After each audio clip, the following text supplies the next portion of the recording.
Please let the house come to order. Please stand this morning as we are led in prayer. We are honored today to have the sister of Representative Charles Young, our late colleague who passed. So, as y'all know, normally on our last day of session, as we approach sine die, Representative Young and his father before him, who held the seat before him, always said our final prayer. And of course, he's not with us here today. He is in spirit here with us, and we miss him greatly. He would have enjoyed the debates and all the meetings and things that have gone on this session. We know that. So it's my honor today to introduce his sister, who is going to pray for us today and maybe reflect a little bit on her brother, and also include our closing prayer as Charles always did and his father before him. She's my friend. I've gotten to know her. We got her appointed to a commission, and she's a judge, Judge Veldor Young Graham from Meridian, and after she prays, I will come back and lead us in the pledge. So y'all please welcome her to the podium.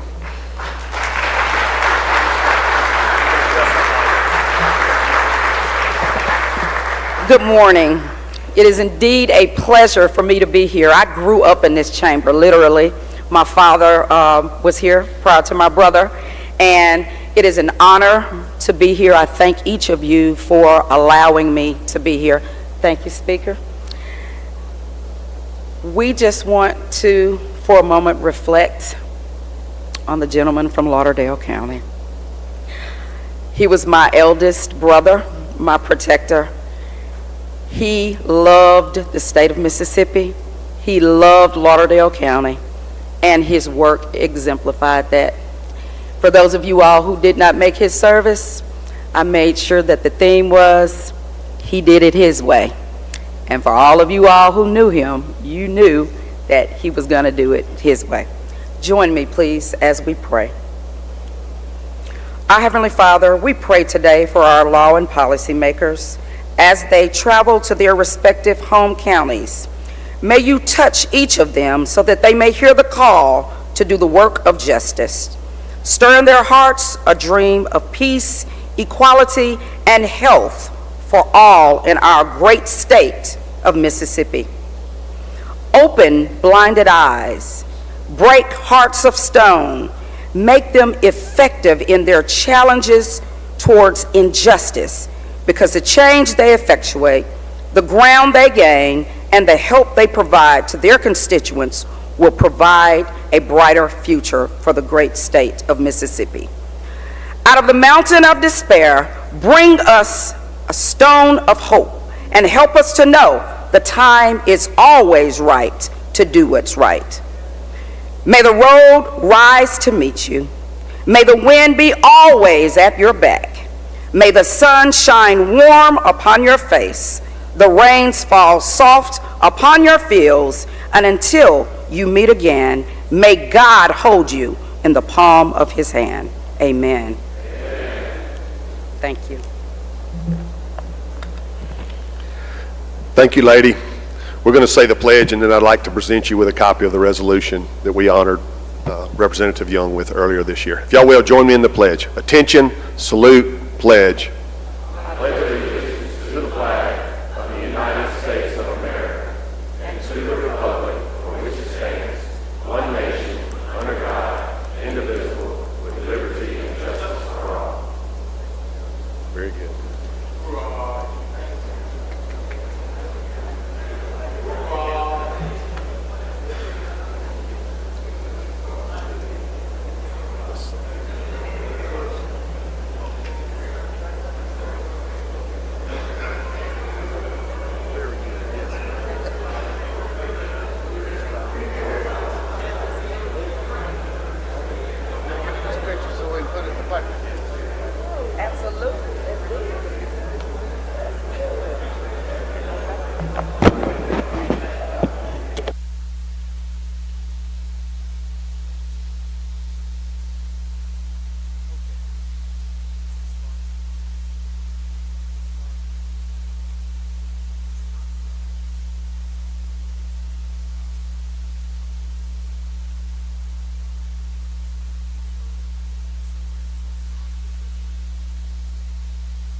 Open the machine, Madam Clerk.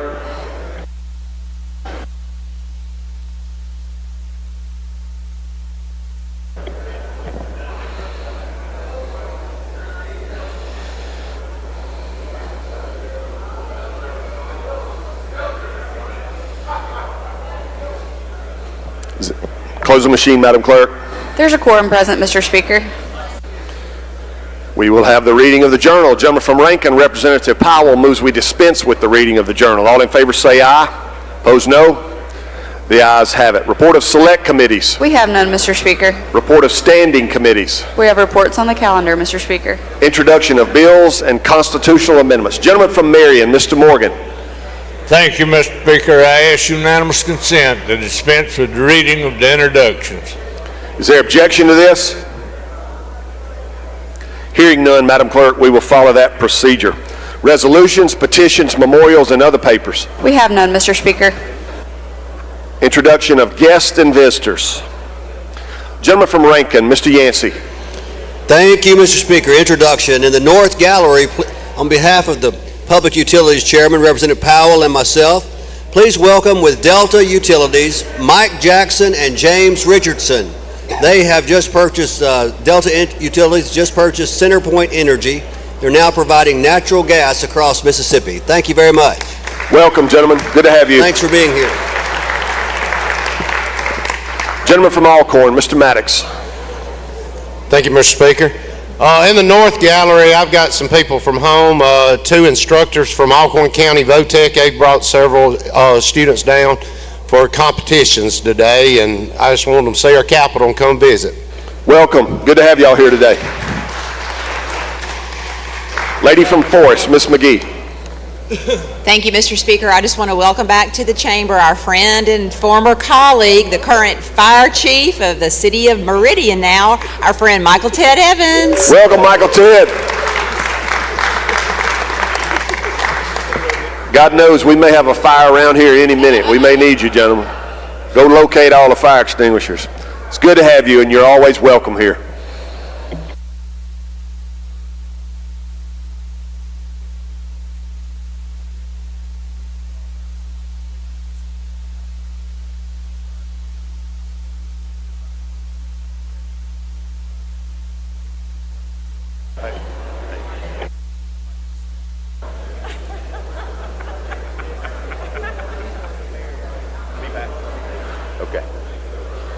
Gentlemen from home, you're recognized to recognize our special guest.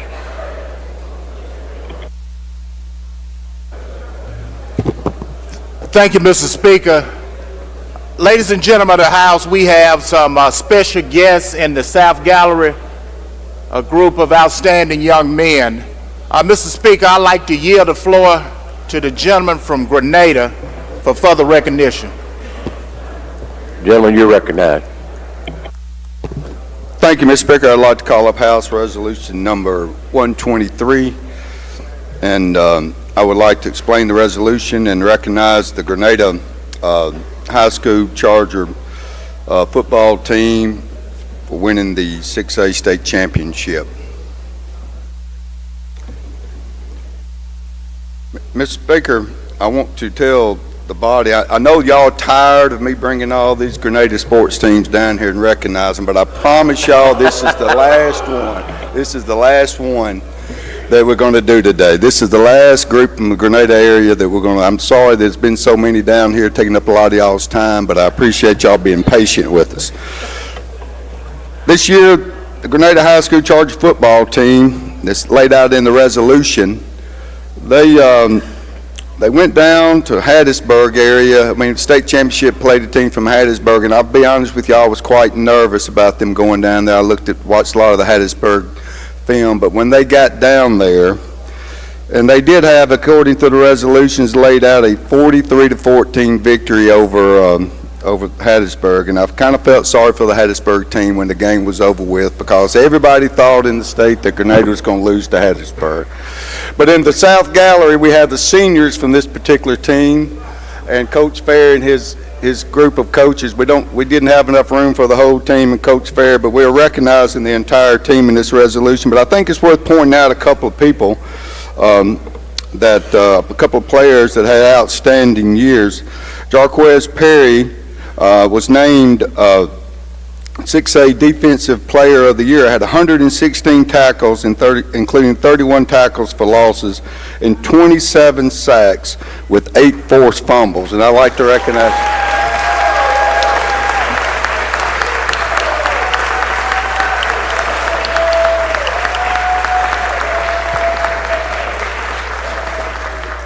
And I want to tell each member of this chamber that Coach Fair and his group of coaches, they're not only doing a great job with athletes, but they're also doing a great job making sure these young men are great students in the classroom. And they're also great representatives of the Grenada High School there in the community. I can say this without any reservation. They don't create any problems in the community. They go out and do the things that student athletes and representatives of the school are supposed to do. In addition to Jarquez's accomplishment, I want to let y'all know that 21 of these student athletes were joined as select teams for their recognition on the field. All region offense, McCaleb Taylor, he was also Offensive Player of the Year. Quan Bland, Zayon Cotton, Jarvis Bledsoe, Chance Jenkins, Braden Trusty, Jaden Curry, Jordan Cunningham, Frank Sanders. All region defensive, Jarquez Perry, Defensive Player of the Year again.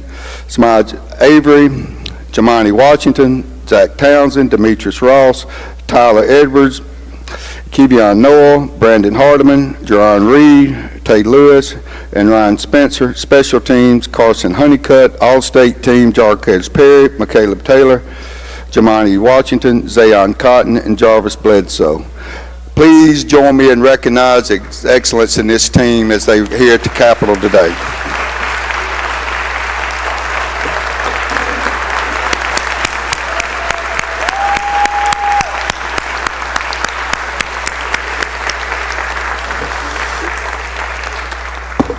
Move final passage, Miss.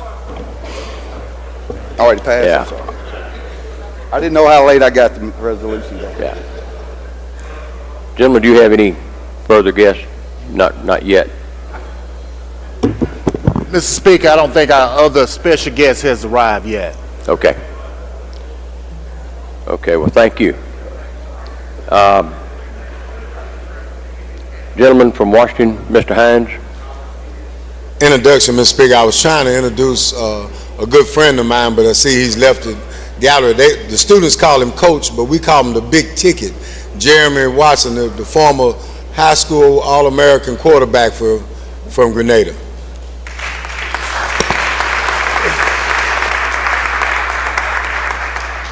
Gentleman from Rankin, Mr. Newman. Thank you, Mr. Speaker. Introduction.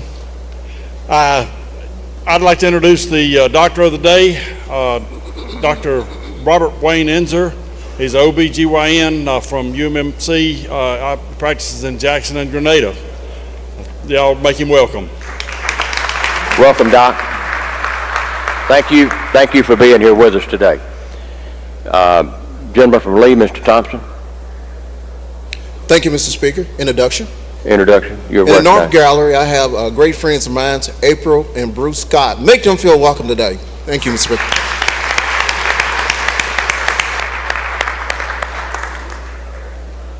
Gentlelady from Lowndes, Ms. McLean. Introduction. I'd You're like to introduce Pam Johnson, who is in the North Gallery with her friend Noah Carr, who's from Madison. Please make them feel welcome.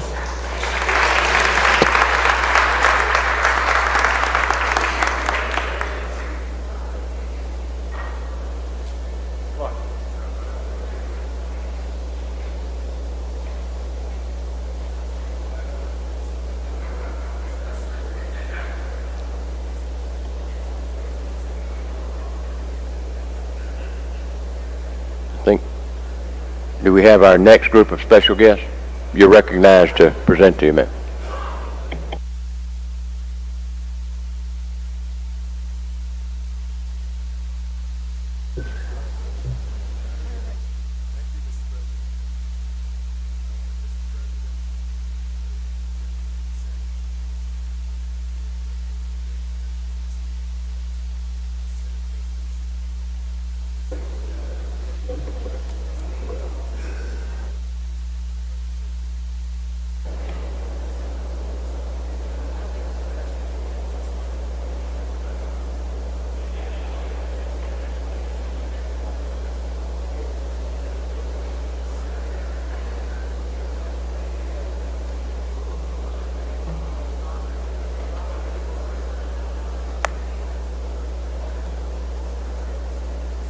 Gentleman from Rankin, Mr. Yancey. Thank you, Mr. Speaker. In the South Gallery, please help me recognize a wonderful group of girls, the Northwest Rankin soccer team, and their coach is Carly Little. Assistant coach is Dalen Britt. Please help me welcome them to our Capitol.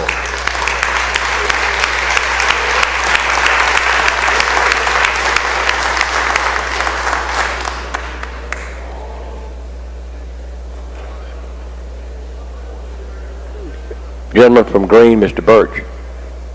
Thank you, Mr. Speaker. I have some friends here in the North Gallery. First off, I'd like to introduce Mike and Selena Smith, and also their granddaughter, Lily Smathers. Lily is a business student at George County High School. She also placed first place in the regional competition of Skills USA in the prepared speech division. Make them welcome.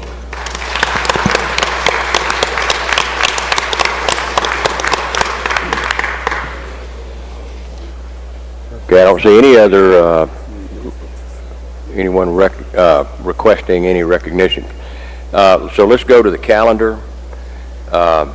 In-conference appropriations, general bills. Do we have any chairman that want to take up? Yes, Mr. Gentle Speaker, we lady, do. you're recognized.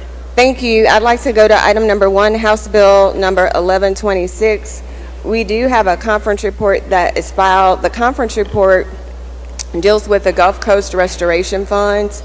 So right now for GCRF, it requires a 20% match for those municipalities and counties, and it's 20% of the award amount. We're changing it so that it would make it a little bit easier for these municipalities and counties to be able to draw down the money. So the match requirement for the assistance shall not exceed the lesser of 20% of the amount of the assistance or the value of 1 meal on all taxable properties in the county or municipality. And this is after the exemptions and the fee in lieu agreements. And that's an explanation of the conference report, Mr. Speaker. Thank you, lady. We have gentleman from Pearl River, Mr. Ladner. Thank you, Mr. Speaker. Lady Yield? Yes. So in this bill, does MDA still have all the authority to promulgate and enforce regulations, and they do? They do. Thank you. You're welcome. I don't see any other questions. You move final adoption. I move final adoption. Open the machine, Madam Clerk. Could you get me? Vote yea if you're for it, nay if you're against. Has everyone voted? Has everyone voted? Has everyone voted? Close the machine, Madam Clerk. By a vote of 108 yeas, 3 nays, bill is adopted. Mr. Speaker, I'd like to go to item number 2, House Bill number 1127. And this is the conference report for the ARPA funds program. We added some language in section 3, paragraphs 5 and 6 that just says that anytime the state fiscal officer determines that funds are available after October 5th, 2024, the state fiscal officer in conjunction with the state treasurer is going to transfer the available funds to the ARPA MDOT maintenance project fund. And if the programs listed in section 1 of this bill have a reporting requirement and the subgrantee has not provided 2 consecutive reports to the appropriate agency, then DFA is authorized to sweep that money into the ARPA MDOT maintenance project fund, and sections 1 and 2 are the reporting requirements. And that's an explanation of the conference report, Mr. Speaker. Gentleman from Washington, Mr. Hines. Thank you, Mr. Speaker. Gentlelady Yield. Of course, definitely. Just a quick question. With all of the clawbacks that are taking place with the federal government, how would this affect those ARPA funds? Can they be pulled back if the feds decide to pull them back? So, as you know, gentlemen, we already, back earlier during COVID, there were already requirements on when this money had to be spent. And so the money through the last couple of sessions, especially the last term, you know that we were sending money to various agencies, and we discussed this in great length in appropriations because the lady from Jones and also the gentleman from Coahoma have asked questions about this ARPA money. So you had a certain time to spend this particular money. And so all this bill is doing is just saying, with the reporting requirements that we've already established, if you haven't spent it, if you're not meeting the reporting requirements, then it comes back to the state for the MDOT Maintenance Project Fund. Okay, thank you. You're welcome. Gentlelady from Jones, Ms. Scott. Thank you so much, Mr. Speaker. I think you may have answered. Can you once again explain the sweep language again now? Because sure. Was that in the bill? Right. So it's going to be sections 5 and section 6, and this is similar language that we've already discussed when I presented this bill earlier during the session. It's just worded a little bit differently. Ladies, it's going to be lines 126 through 135. And I think particularly the language that you're referring to is going to be 130 through 135. So you have a reporting requirement that we have in sections 1 and sections 2. And so the sub-grantees to these agencies, if you read section 1, there's a particular form that all of the accounting has to be submitted on, and there are certain triggers for certain dates on when these reports have to be submitted to DFA, and then in turn when DFA submits these reports to the legislature, to the appropriations chairs respectively. So if the sub-grantees fail to provide 2 consecutive reports to the appropriate agency, then DFA is going to transfer these available funds to ARPA MDOT Maintenance Project Fund.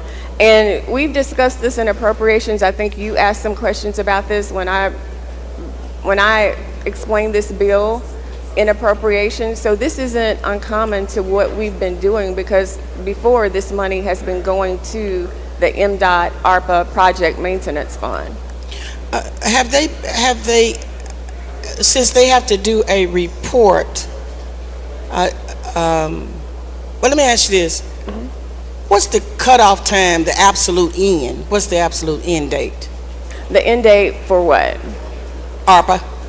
So it's December 31st, 2026. If you look at section 3, all funds must be obligated by December 31st, 2024 and expended by December 31st, 2026. Okay, and so let me ask you this. So these 2 consecutive reports, what's the cutoff date for that? Okay. So that the money can be swept. All right, so let's go back. So if the state fiscal officer determines that funds are available after October 5th, 2024, the state fiscal officer, working with the treasurer, is going to transfer all available funds to the MDOT Maintenance Project Fund.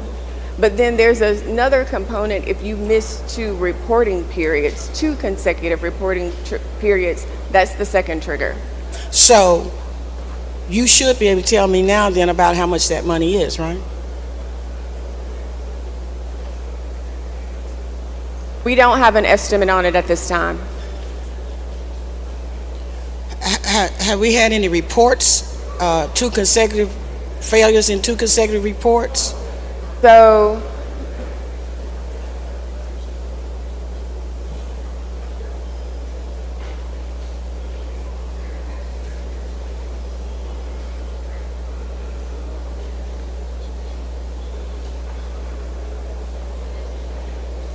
I'm being told that we have certain instances with certain agencies, but we don't have a total amount.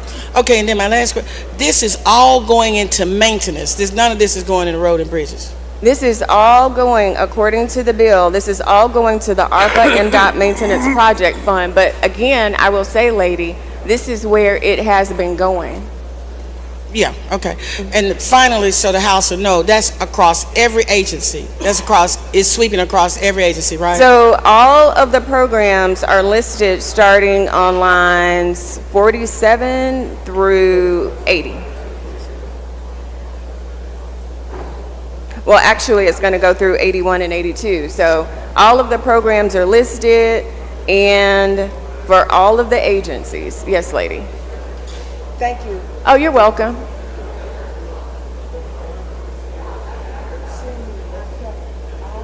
Gentleman from Marshall, Mr. Faulkner.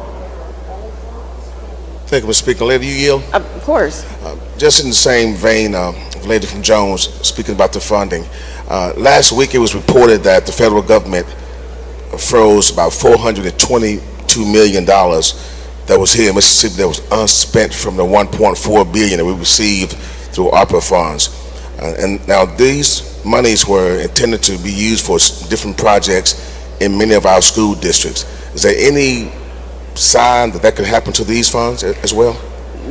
That does not deal with this particular bill. Does not affect it at all? What I'm saying is, this particular bill, all it's doing is we're creating the conference report, pardon me, for the bill, is creating reporting requirements.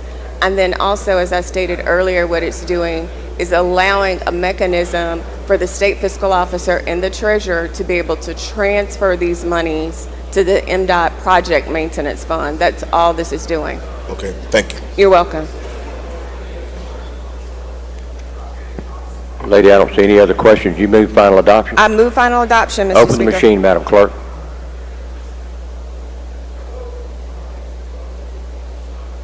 Has everyone voted? Has everyone voted? Has everyone voted? Close the machine, Madam Clerk. By a vote of 117 yeas, 0 nays, bill passes. Next. Mr. Speaker, I'd like to go to item number 4, Senate Bill 2840. And this is our conference report for our transfer bill. Sections 1 through 4 are the same as what we have previously discussed in appropriations and presented to the entire body. And section 6 is the same. Section 7 is where I will, pardon me, section 5 and 7 is where I'll start very briefly. In section 5, we're just transferring $13 million from capital expense fund to the Secretary of State Land Improvement Fund. Section 7, we're transferring approximately $2 million from the capital expense fund to the Mississippi's Semi-Quintessential Celebration Fund. Section 8 is creating a new fund, the Mississippi Veterans Home Improvement Fund, and Section 9 is transferring the money, it's $2.5 million to that fund. Section 10 is creating the United States Fire Insurance Company Settlement Fund. Section 11 is transferring $310,362 to that fund. Section 11 is for the Reed Green Coliseum at USM. The bid came in a little bit lower than expected, so USM will be able to use this money for R&R. Section 13 is there were funds left over from the March 2023 Storm Housing Mission Fund, and these funds are going to be transferred to the Hazard Mitigation Administration and Management Fund and also to the Disaster Assistance Trust Fund, which is Section 14.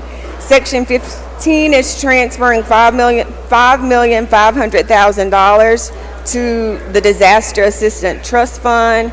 Section 16 is deleting the Storm Housing Mission Fund. It's going to stand repealed on July 1st, 2025, after the transfers in sections 14 and 15 take place. Section 17 is creating the Money Transmission Modernization Act, which is pursuant to House Bill 1428. Section 18 is transferring approximately $1 million to that fund. Section 19 moves money from the Commercial Mobile Radio Services Board to MEMA, and that's approximately $88 million. Section 20 is moving money from the Commercial Mobile Radio Services Board to MEMA in the amount of $743,000. In Section 21, it just simply states that sections 1 through 18 are effective on passage, and sections 19 through 20 will become effective July 1st if Senate Bill 2835 becomes law. That's an explanation of the conference report, Mr. Speaker. I don't see any question. You move, I'm sorry, hang on. Gentlelady from Jones, Ms. Scott. We're going back, go back. Lady, how much was it for USN Reed Green Coliseum? Hold on a minute, lady. Let me go to that section. It is $2,047,425.77. And then, can you explain the Storm Housing Mission Fund? Can you explain that to me? Okay, so sections 14 through 15. So there was money that was left over from the March 2023 Storm Housing Mission Fund. We're dividing that money. There were funds left over. So actually sections 13, 14, 15, and 16, you kind of have to take those all together. So we're transferring $2.5 million that was left over from that fund to the Hazard Mitigation Administration Management Fund. That's in section 13. Then the remaining balance of that Storm Housing Mission Fund, we're transferring to the Disaster Assistance Trust Fund. That's in 14. Then we're giving $5 million, this is going to be in section 15, to the Disaster Assistance Trust Fund. So when you get to section 16, the Storm Housing Mission Fund is going to stand repealed because we are transferring that money in sections 14 and sections 15. Okay, now lady, I don't know. What was the mission of the Housing Mission Fund?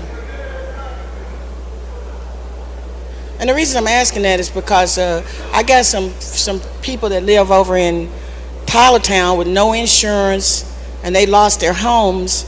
Is this, will they be able to access this disaster assistance? And if they're getting rid of the housing, how will that impact them? Yeah, I wanted to confirm, lady. I mean, everyone is familiar with the tornado that affected, you know, the lady. Rolling Fork, City, yes. And so I wanted to confirm with Lee, the mission is complete. Okay, but that was for housing, right? Yes. Okay, could that housing initiative not be used for instance if there's ever a declaration on this last storm that we had? Because we got some people down there that's in a similar situation as, well, you know what, lady, I'm not gonna fight they fight. They got folks up in here. Let me just ask you one last thing. On the disaster, because they fight their own fights. On the disaster money,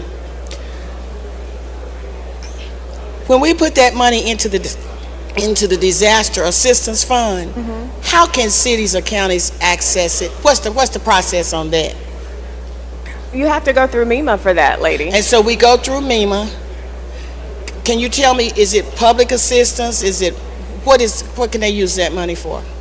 So I know this from, you know, I've had several tornadoes that have affected my area, as all of us in this body, unfortunately. I think, lady, that for disaster assistance, you know, having worked with our MEMA director a great deal, especially like I said in my area, you have two types of assistance, as you already know. You have the individual assistance that you have for families that are impacted. Then you also have assistance that you would need for municipalities and counties, for instance, if they have cleanup. So I'm pretty familiar with the process, as are you, with the disaster process and how you have to have a declaration from the governor, and then after you do the assessments, then you apply for a FEMA with the federal government. You apply for FEMA assistance. Okay, so but with lady, the project, this money. Hold on a minute, lady. With this particular money, yes, you're using it for your individual assistance. Occasionally, like I said, sometimes you may have counties who say, we have all this debris and we need to be able to clean it up. So it's for the people who are on the ground who have been affected. Okay, and again, I want to be clear. When I talked to Reverend McDonald in Summerland and his constituents that were impacted in Taylorsville, can they get some of this housing money, or is the housing money gone away? if it rises to the level of the disaster, lady, that's Well, what you I've know, they had, yeah. That's what I've been saying. If there's a declaration, then yes. But this housing money will be available. I can tell Reverend McDonald, we know that this money will be That's available. why unfortunately, the state has been impacted by a lot of disasters, so that's why we're transferring this $5 million to this particular fund. Now, as far as the 2023 Storm Housing Mission Fund that you initially asked me about, that money, lady, that mission has been complete. And so that's why we're transferring that money in sections 13 and 14 to these two other additional funds. So, but that money could have been used for housing. It could be if we don't transfer it, right? Well, lady, it could have been used for housing, but that's not to say that there's not another mechanism that you can use for housing. I mean, I don't think this body is going to make decisions that would impact the people that we represent where they're not going to be able to get money for housing. Anytime there's been a disaster, as long as I've been in this body has never hesitated to come into this chamber and pass legislations to help people that have been affected. In my 20 years that I have been here, I have never seen that happen. Okay. Lady, excuse me, just a second. I'm getting kind of some feedback that some people can't hear you. Maybe speak up in a little bit more in the mic. I have never seen that happen. Okay, lady. I mean, even with Rolling Fork, we were still in session. That happened on a Friday. We came in that Saturday, and we passed legislation to help that particular area. Oh, okay, lady. From Amit. Yes. The only thing I'm trying to do is that there are some poor people that lost their trailers and all of that. We're waiting, as you well know, on the declaration. They were in that storm system because it's not named. It impacted my area, the gentleman from Pikes area, other, the gentlemen from Pikes, so we're very familiar. Okay. Yes, lady. So all I'm asking you is... Walthall? The only thing I'm asking of you is that with this money being transferred, some of it is going to the disaster program, right? Yes. $5 million. Would possibly some of that money be able to be utilized for homes? That's what I'm trying to ask. And again, lady, my answer to you again is if it meets the threshold for the disaster, those particular requirements, my answer is yes. Okay. And you asked earlier, how do you access that money? Again, it will be accessed through MEMA. Okay. Thank you, lady. You're welcome. I don't see any other questions. You move final adoption? I do, Mr. Speaker. I move final passage. Open the machine, Madam Clerk. Has everyone voted? Has everyone voted? Has everyone voted? Close the machine, Madam Clerk. By a vote of 118 yeas, 0 nays, report is adopted. Mr. Speaker, appropriations yields the floor.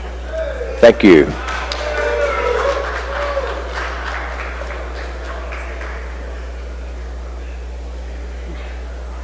Rules. Gentlemen, you're recognized for our next special guest.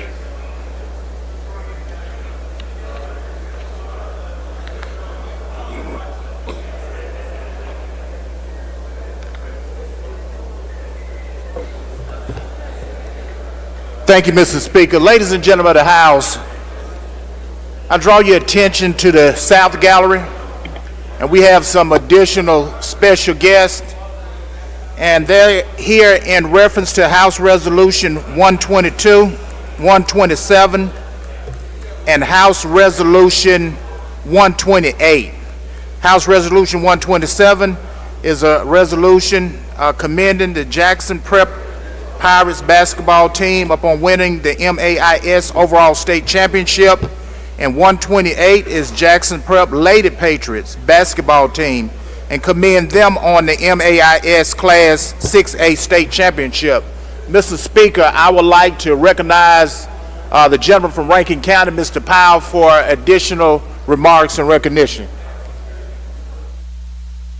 Gentlemen, you're recognized.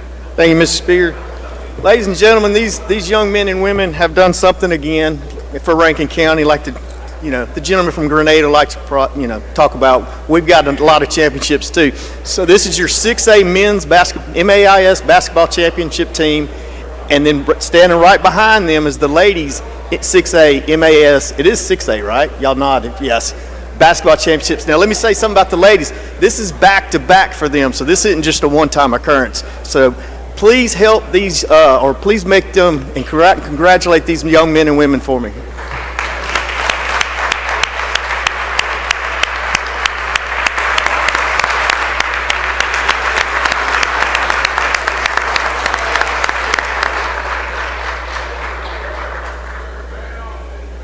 Congratulations. Y'all have represented your school and your community well. Thank y'all for being here today.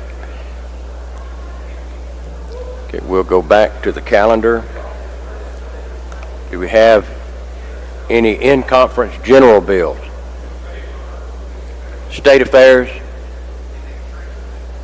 You're recognized.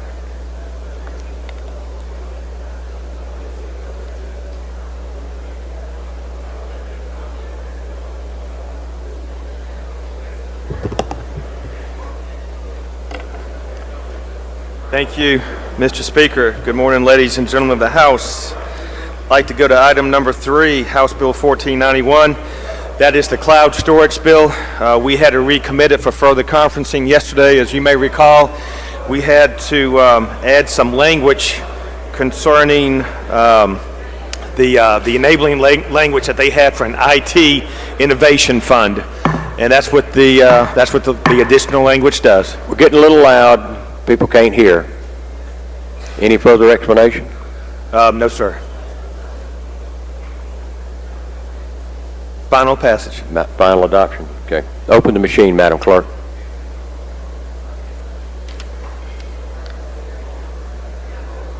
Has everyone voted? Has everyone voted? Has everyone voted? Close the machine, Madam Clerk. By a vote of 119 yeas, 0 nays, the report is adopted. Do you have anything further, gentlemen? Mr. Speaker, I do. Can we go to the motion to reconsider calendar, or do you want to wait? I'd rather wait. Okay, thank you. That's all for now. Anybody else have anything on the in-conference general bill calendar? Gentlemen, you're recognized.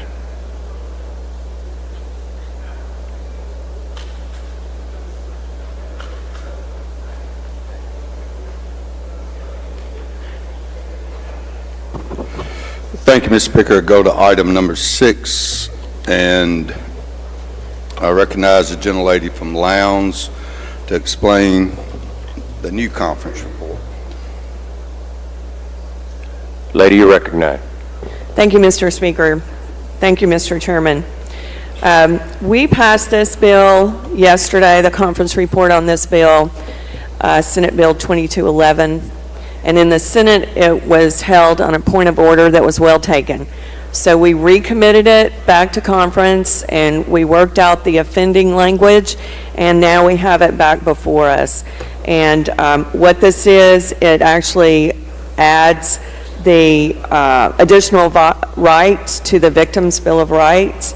It continues to mandate that hospitals have a supply of rape kits. They have at least an RN that can perform that kit at all times, and that no victim shall be turned away, and that they shall be treated.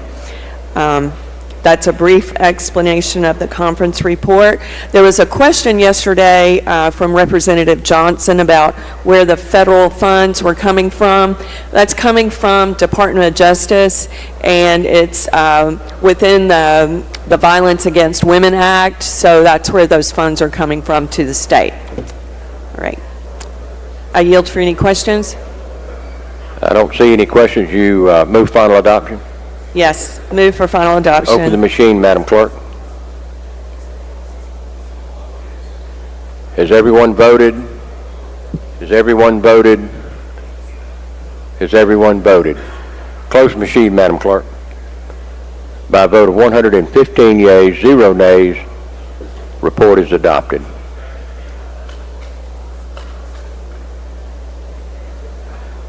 Okay, do we have, gentlemen, you're recognized.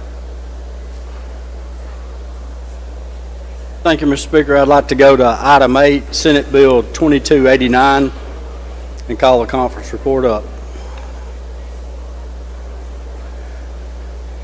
You're recognized to explain the changes. Thank you, Mr. Speaker. Ladies and gentlemen of the House, this is the telework policy that allows state agencies to allow people to work from home. It is limited to 2 days a week, and the State Personnel Board has to approve that. The other parts of the bill, it creates a study committee to look at the alignment of CTE programs at the K-12 and the community college system, and it also authorizes the State Department of Education to introduce the Financial Literacy Act, and that act will be called the J.P. Wyman Jr. Financial Literacy Act, and that's an explanation of the report. Gentlemen, I don't see any questions. You move final adoption? Move final passage. Open the machine, Madam Clerk.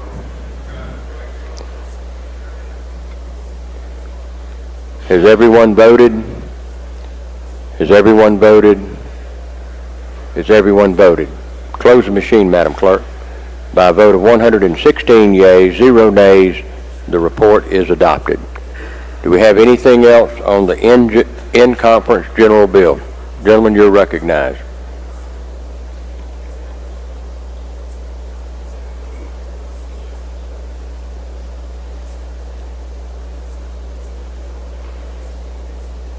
Thank you, Mr. Speaker. I go to item 10 on that calendar, Senate Bill 2849, and call up the conference report. Gentlemen, you're recognized to explain the changes. Mr. Speaker, this is an act that provides, it's the intent of the legislature as a right-to-work state, part of our economic development policy. Whenever state funds or benefits are sought by a private business, agreeing such benefits shall be conditional on the private business agreeing not to waive its employees' right to a secret ballot election when recognizing a labor organization as a bargaining unit of requiring subcontractors to waive their employees' right to a secret ballot election. Whenever state funds or benefits are provided or awarded to this business, the private business that receives the funds shall not voluntarily disclose employee personal contact information to a labor organization without the employee's prior consent. And that's what the bill does. That's what the conference report says. Gentlemen, I don't see any questions. You move final adoption? I do. Hang on. Warren County, Mr. Denton.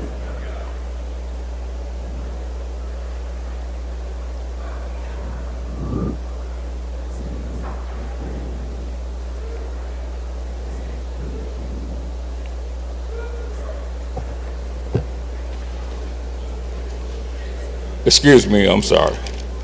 Gentlemen, you yield for questions? Yes, sir. I yield to my friend. Were you trying to get on my good side? That's the only side I got with you.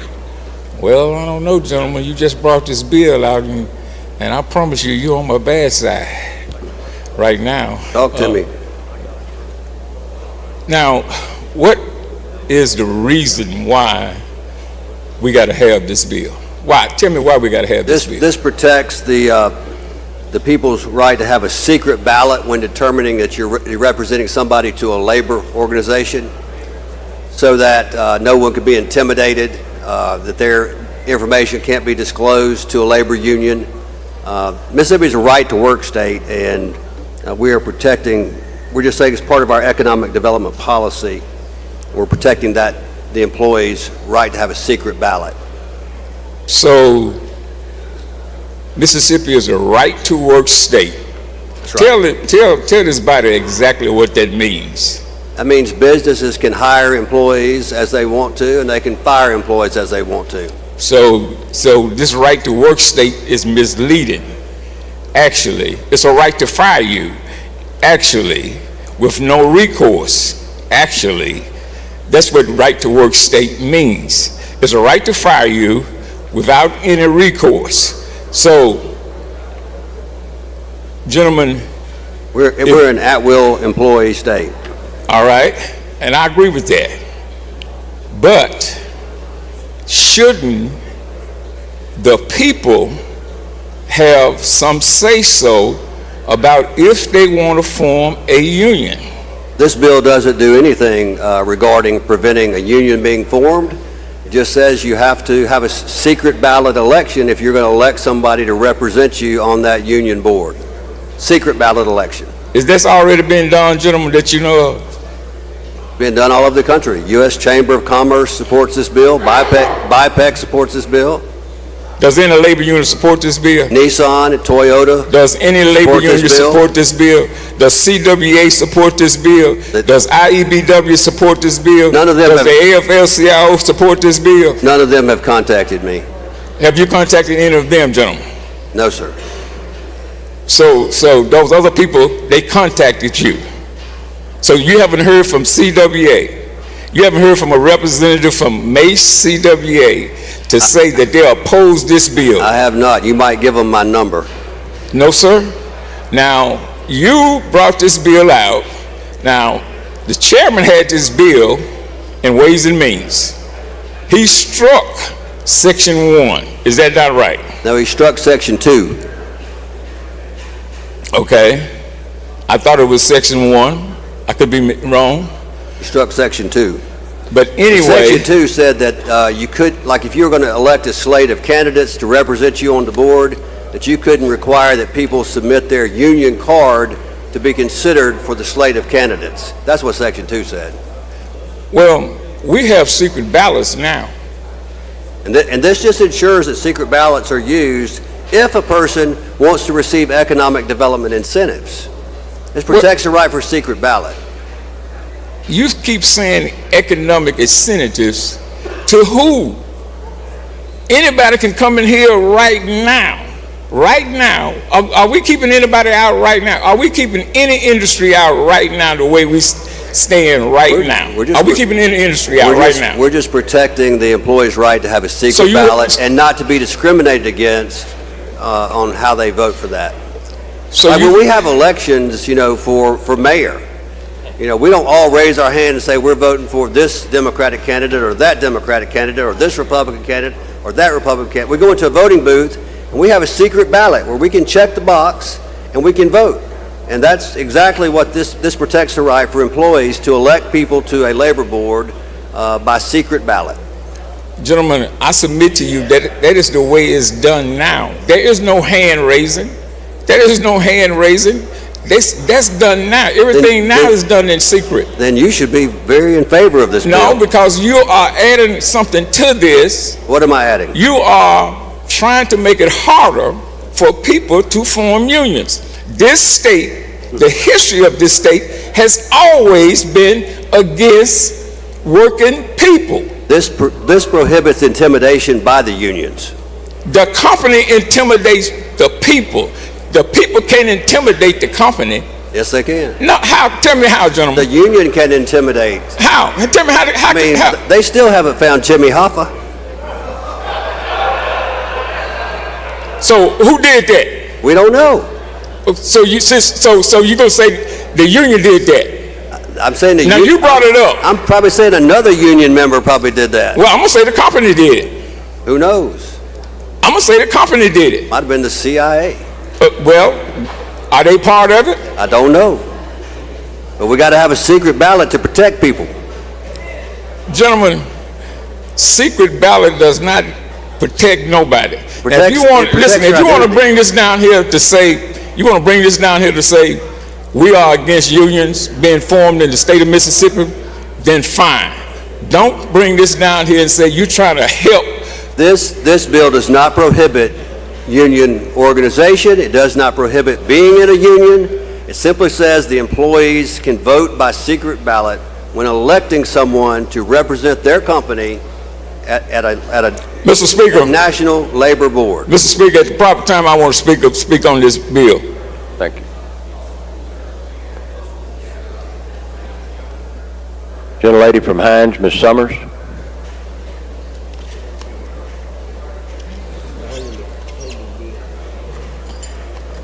Thank you, Thank you, Mr. Speaker. Will the gentleman yield? Yes, ma'am. Mr. Chairman, can you tell me what is the purpose of unions? What is the purpose of organized unions at the workplace? You tell me. I've not formed that opinion. So are you? I've never been in a union. I'm not that familiar with unions, but I am familiar with businesses wanting to operate in an open and free market, and business being able to make decisions and hire people that are qualified and people who do their job, and having the flexibility to manage their business the way they want to manage their business. So I am, and probably many of us in this body are beneficiaries of unions, because unions provide secure workplace conditions through the employer for workers to not be able to get hurt on the job. They provide them with some kind of due process. They provide them with benefits. They provide them with negotiation power so that they can secure higher salaries. So if you aren't sure of what the purpose of labor... I'm not debating the definition of what a union is or what a union does, and I'm not trying to prohibit what you're talking about. I'm not trying to hurt those employees. I'm just saying when they elect someone, it should be by secret ballot. There should be no outside intimidation because of who you voted for or who you didn't vote for. It should be secret ballot. Every employee should be able to vote for who they want to without any outside interference. And that's the way it should be in all open and free elections. So I submit to you that this bill is rooted in intimidation. But let me ask you this, Mr. Chairman, why are we conditioning economic development incentives on labor-related behavior? Because we want to attract more businesses to our state, because more than 90% of our businesses are non-unionized at this point, and we don't want more unions coming into Mississippi. We don't? Okay, so it's your declaration to this body. That's my personal declaration. That we don't want more unions in Mississippi after I just shared with you the benefits of having unions in Mississippi. There are lots of ways for employees to have protections without having a union to do it. So what business has told the state of Mississippi that we are not going to come to your state after all the economic development projects and initiatives that we have passed and put in this state have said that we are not coming to Mississippi because folks can't vote by a secret ballot? I can tell you that the car manufacturers we have several car manufacturers I know, here. and they are supporting this bill. I wonder why. Why do you think they're supporting this bill? Because they want to have the flexibility to run their businesses the way they want to run them. Okay, but will they be able to take advantage of these so-called economic development incentives? What are these incentives that are in this bill? Things they might get from MDA, things they might get, grants. I mean, any kind of incentive they might get to be here, whether that was a tax incentive or economic development incentive for locating in a blighted area, whatever it might be. But we're just trying to protect the employee's right to not have their information shared with the union. That's all it does. Secret ballot, don't share my information without my permission. Simple bill. So, gentlemen, we already provide a litany of incentives for economic development. I'm still not quite understanding why we are putting these two things together. Only if you say that employees can vote by secret ballot will we give you these incentives. That sounds a little like an assault on business enterprise to me. We're just trying to protect. Only if you give me a little money, only if you give me a little change, then I'll do X, Y, and Z. We're trying to protect employees' privacy, employees' ability to vote for whom they want to without outside intimidation. Simple as that. Okay, so is it in your estimation that this kind of bill is going to restrict a worker's right to engage in a union? Absolutely not. You don't think that it will restrict, but it is your You just said a moment ago that we don't want labor unions. So That has nothing to do with the bill, what I said that I want. I'm just telling you what the bill does. Well, you brought the bill before the House, gentlemen, and signed the report. I'm telling you, that's what we're discussing. Not my opinion, but discussing the objective facts of the bill. It simply says you have to have a secret, if you want to get incentives, then you have to have a secret ballot election when you elect someone to represent the company at a national labor board. Secret ballot. And that the company can't disclose your private information to a labor union without the consent of the employee. Okay. That seems awfully good to me.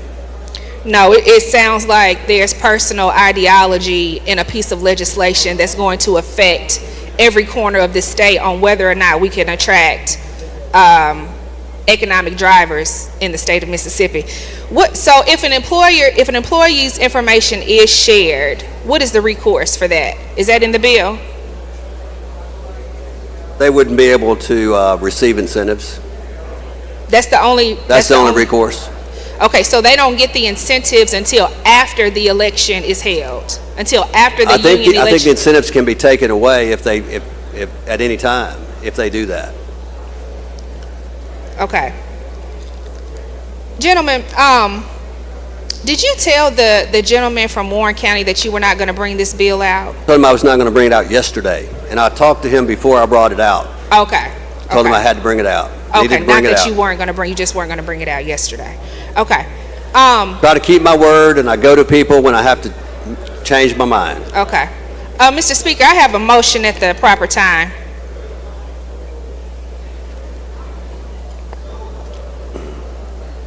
What's the motion, lady?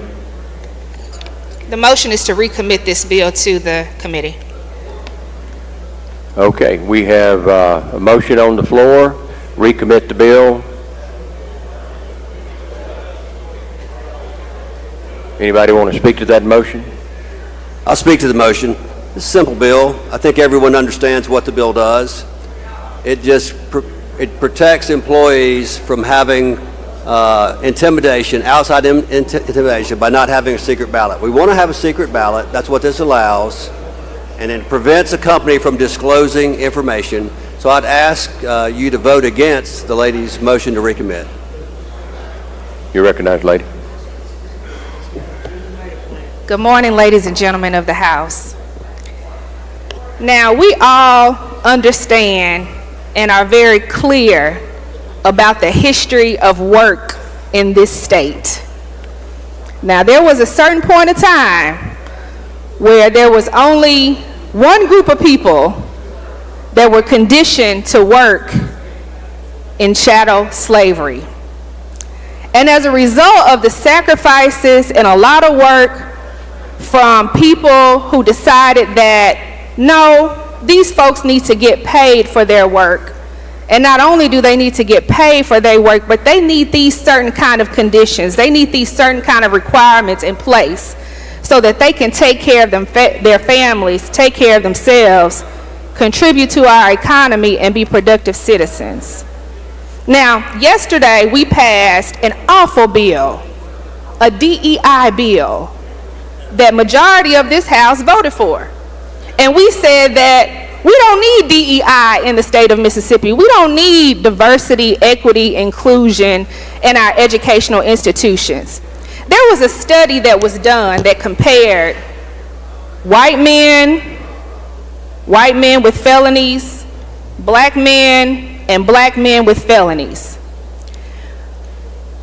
The study showed, the results of that study was that even white men with felonies got more callbacks than black men with no felonies.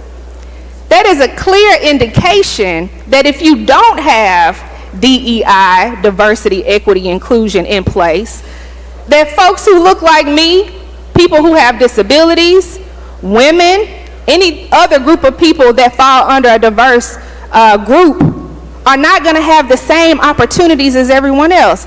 Now we want to bring a bill that says we will only give you these incentives if you allow the employees to vote by secret ballot. The chairman just stated to you that he doesn't want labor unions. So when we put all of that together, ladies and gentlemen, we are doing a disservice to the people that work in this state. We're doing a disservice to our children. We're doing a disservice to the people that we hope will want to move to Mississippi, because we want Mississippi to be the best place to raise a family. We're doing a disservice to the progress of the state of Mississippi. So, I understand that they've done a lot of work on this bill, but a bad bill is just a bad bill. And we should have enough sense in this House to show the people of the state of Mississippi that we're not going to support something that will take Mississippi backwards. We should be moving Mississippi forward. I ask that you vote on this motion. Okay, we have a motion before the House to recommit the bill. If you're for recommitting the bill, vote aye. If you're against the motion, vote nay. Noes have it. There is a sufficient number. Open the machine, Madam Clerk.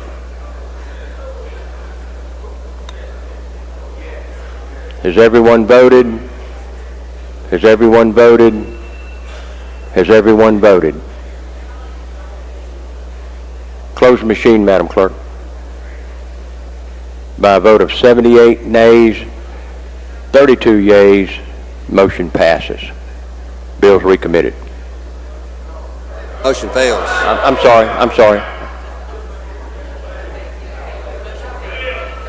Motion failed, I'm sorry. Go ahead. I yield for further. Got ahead of myself. Okay, we have several questions. Gentleman from Washington, Mr. Hines. Thank you, Mr. Speaker. Gentleman, yield. I do yield for different questions. Outstanding. Gentlemen,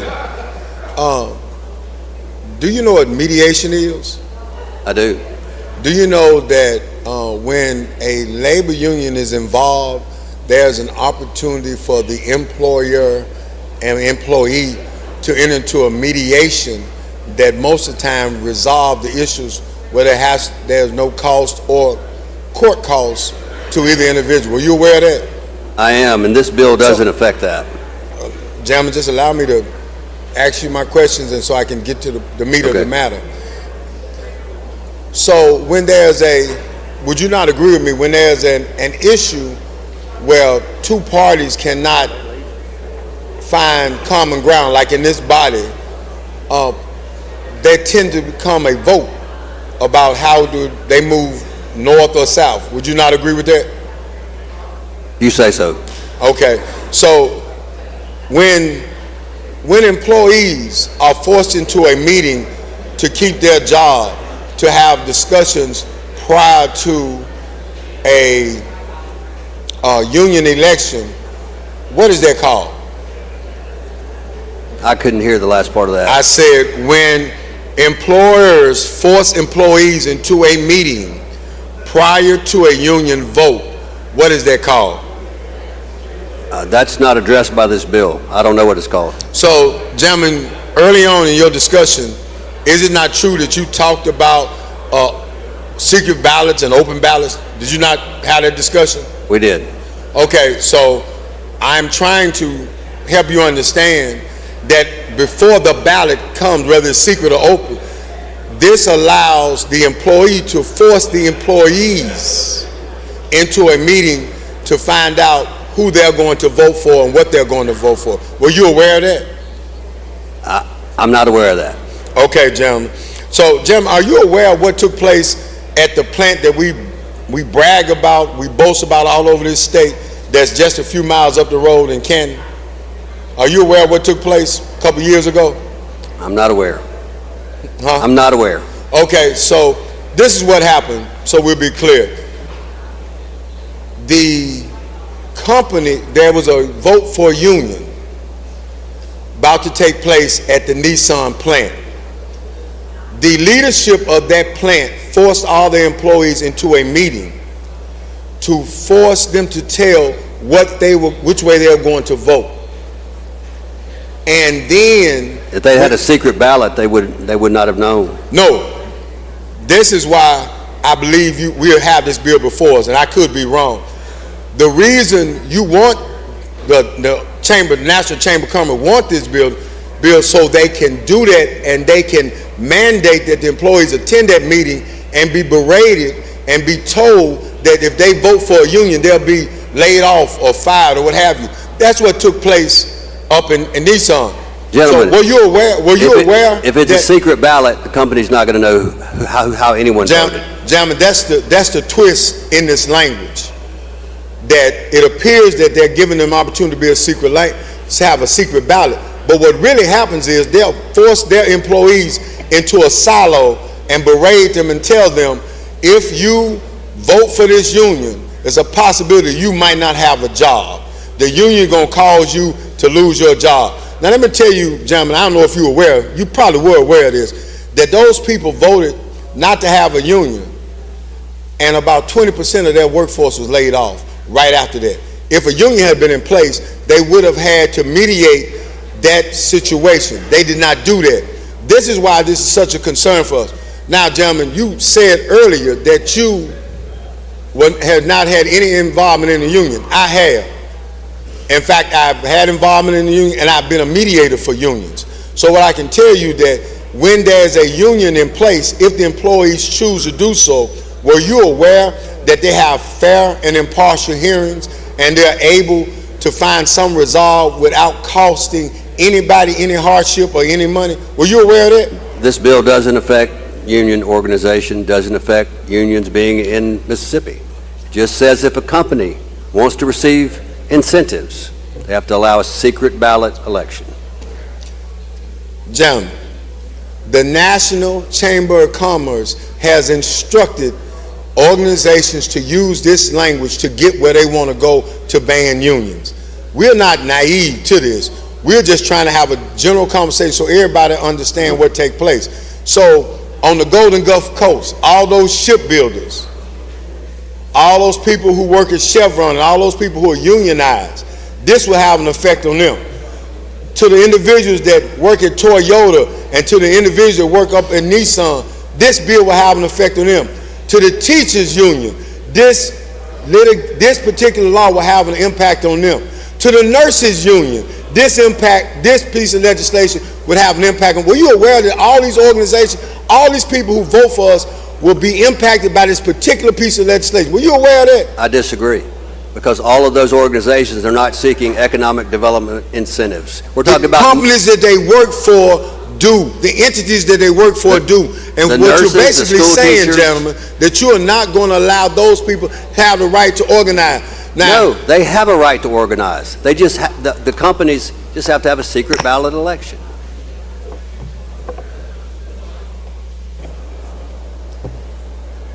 Gentleman from Harrison, Mr. Hullum. Thank you, Mr. Speaker. Does the gentleman yield? I do. Gentlemen, we are a state and nation of laws, correct? We are. We have worked together on several things. Can you tell me what's the definition of quid pro quo is? Something for something. All right. Now, you did just say that in order for them to do business in Mississippi, they got to agree to this, right? If this bill is passed. If they want to receive incentives, then they have to have a secret ballot election when they are electing someone from the company to represent them at a national labor board. Okay, so that's a quid pro quo, this for that. And we all know what happened with this for that. Okay. It's a prerequisite for receiving the incentive. Mississippi is a right to work state, correct? That's right. Okay, also, we know when you have a right to work state, or at will state, you can fire people and get a letter or anything on a Friday afternoon to say you was fired. Don't worry about it. That's correct, right? But as a union, you are protected from certain things. But my question to you is, are you familiar with the National Labor Relations Act of 1935? I think I studied that somewhere. Okay, and in that act it says any person or organization who try to interfere or coerce a person from exercising their rights as a union member is in violation of that act of 1935. So if you tell a union member that union, you can't operate, or also you can't operate here unless you do this, that's clearly a subline of effort in violation of 1935. But we're not telling the union that. We're telling the employer that. That's the same thing. No, it's not. But I'm saying, we're still on the 1935, but we would a quid pro quo, this for that. Now, I'm not an attorney. I'm a military guy. But I know for a fact what this quid pro quo means. Ain't nothing good about quid pro quo. But we know in the state of Mississippi, people's coming here, not just for our sunny beaches. They come here to start the organizations because they get a bang for their buck. But we haven't stopped no one from coming here. And you pushing bills for him to safeguard our community, safeguard our schools. But this bill does not safeguard anyone. It's not safeguarding our state. What it's doing is lining up with national rhetoric, which is talking about getting rid of unions for certain things to put certain individuals and organizations at the will of what they want and not what the people want. Gentlemen, we just have to agree to disagree. I understand that, but my last question is this. Do you believe if we had and put this on a ballot initiative, would the people of Mississippi want this? Absolutely. Oh, so let's do a ballot initiative and make it happen. Thank you. Gentleman from Marshall, Mr. Faulkner. He passes. Mr. Speaker, I'm going to yield the podium. I'm sorry, what? Move final passage. Okay, hang on. We have Mr. Dentmore to speak on the bill. You're recognized, gentlemen.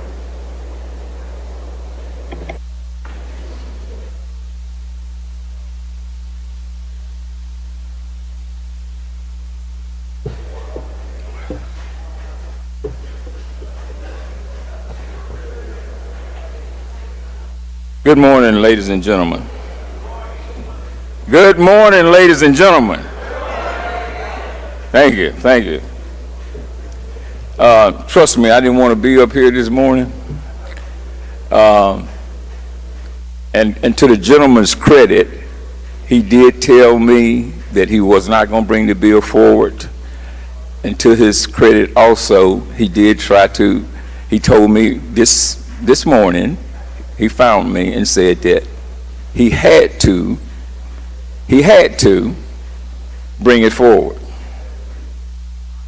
Now, if anyone here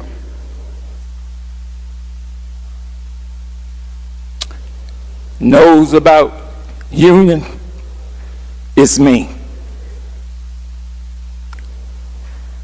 I worked for a company for 40 years, a union company.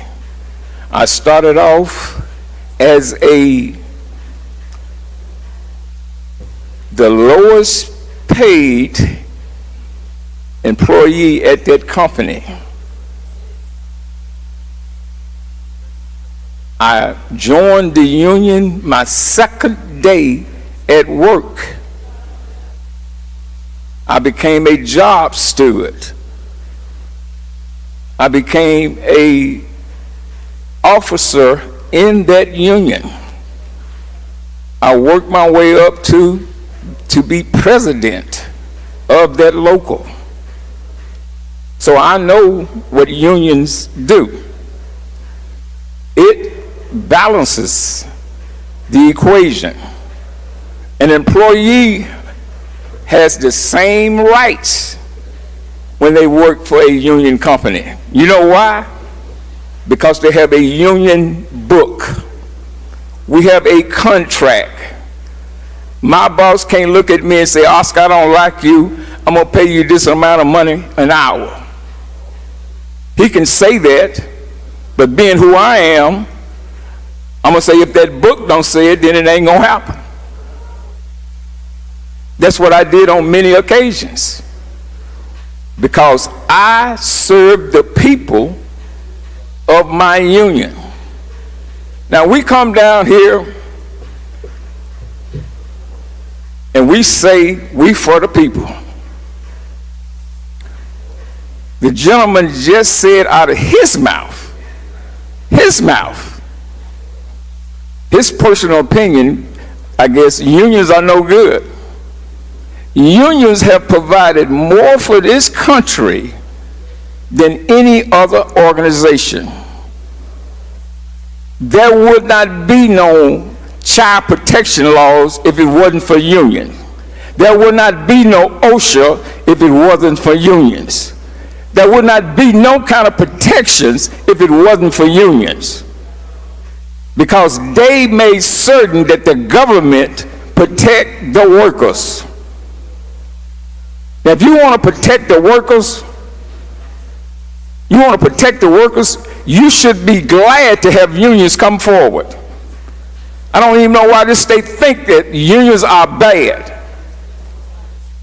If you think unions are so bad, Major League Baseball, they're union. The NBA are union. The NFL got a union.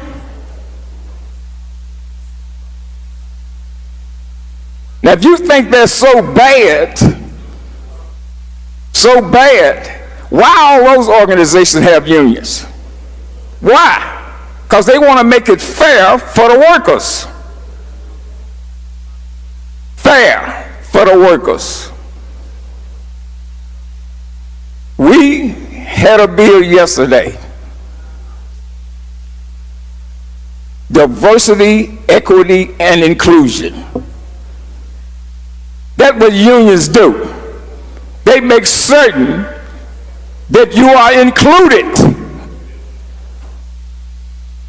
They make certain that you get the same rights and benefits of the next guy, whether he be white, whether he be blue, or whether he be green. You get the same rights as the next guy. Now, when are we going to stop doing this foolishness down here in the state of Mississippi and move forward? That's why we are on the bottom of every good thing, because of our backwards thinking. Now, I didn't speak yesterday on DEI, but I'm going to tell you something. In 1974, when I got hired with AT&T, it wasn't DEI. It was affirmative action. They told the company that you need to hire somebody that other than white people, to give them an opportunity to the same benefits that everyone else had. Now, the government made them hire us, but we still had to do the job. I did the job for 39 years, 10 months, 10 days, 12 hours, and 2 seconds. So it wasn't about my color, it was about my character. And as long as we look at a person based on his color, we're going to be last. We are going to be last. The gentleman told you yesterday, you had an opportunity yesterday to put Mississippi on the map in a good way. You ain't got to follow them goddamn crazy people from Washington, D.C. You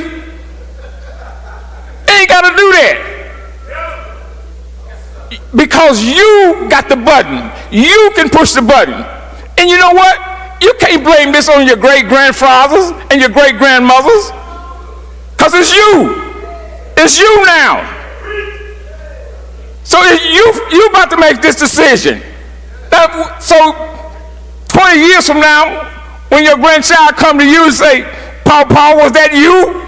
Did you take that vote? Mom, did you take that vote? So what you gonna tell your children? Tell me. Because it lies on each and every individual in here right now. So we're not talking about nothing 50 years ago. We're talking about 2025, and we still fighting the same fights that my mama fought. My daddy went to World War II and couldn't vote.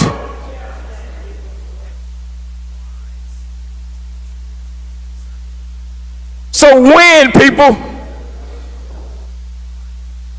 when are we going to wake up and realize that we move this state forward better together, not separate? I'm not looking at y'all as a white person. I'm looking at you as a person. Now, I know that you're probably going to say, gentlemen, you did a great job up there speaking, but my folks at home want me to vote this way. I don't believe that. The gentleman just said, now he just said, and I asked him, did anybody from CWA call you about this bill and wanted this bill, which is the Communication Workers of America? No. Did anybody from IBEW call him and ask him about this bill? Did anybody from the UAW call him and ask him about this bill? This bill is from the Chamber of Commerce, some businesses that wants to block unions. If you're for the people, you would have reached out to the people that's involved.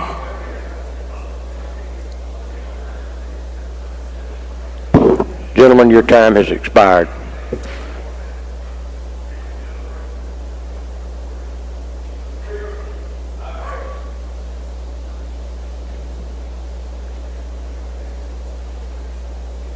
Gentleman from Adams, Mr. Johnson, do you want to speak on the bill?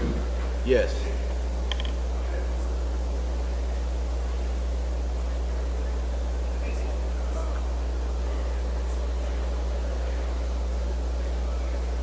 Ladies and gentlemen, just briefly, if you'll indulge me, and I appreciate the gentleman from Warren and his passion about unions, and he's 100% right about all of that. The thing that I would like to bring to your attention about the bill is that to those of you who care about this distinction, this bill is prospective. And what I mean by that is, there's no company that they're trying to protect. What we're doing is putting into the law that says that a company who wants to get economic development incentives in Mississippi, even if they are a pro-union company, we're prohibiting them from coming in and making it easy to form a union. What the fine points of the bill does is it says if you want economic development incentives from Mississippi, it doesn't affect people who are already here right now. No company is coming in asking, will you please pass this law? What Mississippi is saying, we don't want you if you are interested in unions. Read the bill, that's what it says. Because essentially it says that if I want to invite unions in and let them go by the measure of card check, which means I don't need a secret ballot, we're a union and we want to come in and make ourselves available to the people who are working for you. What they're saying, if you're a company and you're not afraid of that, you don't care about protecting workers, we don't want you in Mississippi. Now why would we cut off people just because they're interested in people having unions or being organized? They're saying they're protecting companies, but there are companies out there that understand the value of unions, and we're prospectively saying to them, if you want to come here, we don't want you. I think that's a mistake. The other thing it does is, under most companies, they recognize a neutrality agreement when unions are involved, which means that if you want to organize and get workers, you can talk to the workers, and we will stay out of the way. And what we're saying as a state, not that companies are asking us to do this, we're saying we don't want you. We don't want you if you want to be a fair operating company and you want to protect the rights of workers. And I don't know a company in this world that you need to prohibit about workers. They know how to handle their workers. Why are we passing a law limiting what companies we want in Mississippi? Literally what this law says is, if you like workers and you want to make it easy for workers to organize in your company, we really going to provide 1,000 jobs, well-paying jobs. We're not afraid of unions. What Mississippi is saying, we don't want you to come here. Read the language in the bill and see that. And that's problematic to me, because we're a state that is in dire need of as much industry and commerce as we can get. If there's a company that is a pro-union company, as a company that's not afraid of watching people organize or give them the freedom to organize, no prohibition, why would we turn them down? And so what I would ask you to do is, there may be something that this bill may be trying to accomplish, but what we're doing is cutting our nose off to spite our face. Let's not do that in an effort to look like we're more conservative or we are more restrictive than anybody else in the country. Everybody knows that already. We don't have to advertise it. But what we should do is be interested in what people talk about all the time: free enterprise, freedom to organize, freedom to get benefits and have workers' freedom in your company. That's what this bill does. It's the state of Mississippi telling the company, we don't want you if you allow these kind of practices. And that just doesn't make any sense to me. So I would ask you to vote against the bill, or we had a chance to recommit, but there should be more work and more discussion about it. I think that the House bill that we sent over there with the House amendment provided that kind of, he's right, it was Section 2. It took that part out that wouldn't allow, that took that freedom and that restriction out. We don't need that. We don't need that. There are enough, we are a right to work state, which means that there's no real incentive for unions to organize anyway. But what we're saying is, if you're a company and you've established unions and have workers' rights within your company and you've been successful with that, and you want to come to the state of Mississippi, they're telling you, don't come. And that makes no sense. We shouldn't be restrictive, we should be wide open, and we should not keep people from coming here. So I would ask you to vote against the bill. Thank you. Gentlemen, I yield for questions. You yield for questions? Yes. Gentleman from Pike, Mr. Porter. Thank you. Mr. Chairman, I had a question for you. Didn't their friend and the lady from Jones' friend, John Trump, didn't he support the unions in his election? Oh yeah, he had Teamsters behind him and said that he was for workers and for workers' rights. Yes. Okay. He made a big deal of that. In fact, to the chagrin of all Democrats, because we've been typically the labor people. Right, and so it appears to me that his friends here in this state legislature seem to be going against the grain, or what he campaigned on. Is that correct? What he campaigned on. I don't know what he's doing, but that's what he campaigned on. Absolutely. Okay, I was just curious as to why this Republican-led legislative body was going against their Republican president. Well, usually on the same page, but lately, not only in Washington and Mississippi, but within this Capitol building, it seems to be Republicans not on the same page. But I don't know, maybe something in the water. That's a good point. Thank you, Mr. Chairman. Thank you. I yield the podium. I don't see any other questions. Gentlemen, would you want to respond? Move final passage. Thank you. He moves final adoption. Open machine, Madam Clerk. Okay, we go. Board lit up at the right time. Has everyone voted?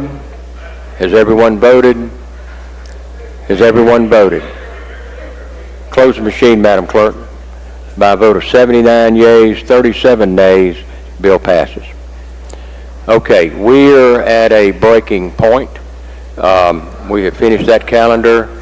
I'll recognize the gentleman from Holmes for the motion. Before the motion, Mr. Speaker, I have a committee announcement. Rules will be meeting immediately up on adjournment, and I move that the House stand immediately up on recess, and I move that the House stand in recess to 2 p.m. Hey, I should have said Hunter, you want to? We do have one announcement. Management will meet today at 1:45. Okay. And rules right after adjournment.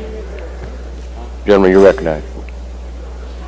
Rules after recess. Rules after recess. Okay. Immediately up on recess. Okay.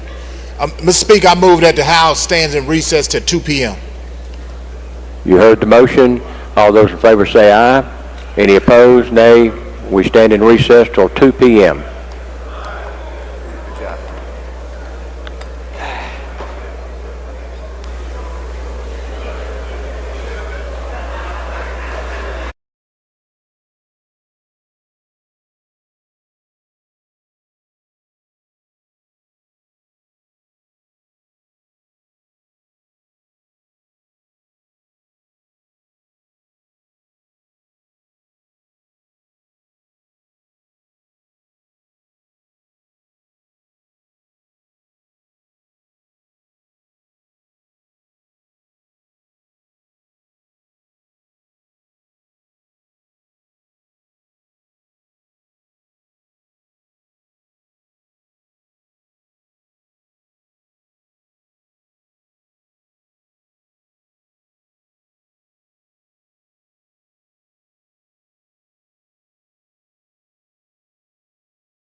Please let the House come back to order. I believe we were down, when we broke for lunch, we had finished the in-conference general bills calendar. Before we start into the motion to reconsider calendar, gentleman from Rankin, for what purpose?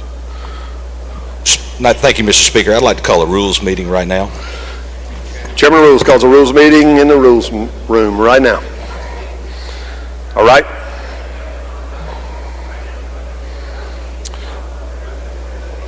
Gentleman from Choctaw, Mr. Hood, for what purpose?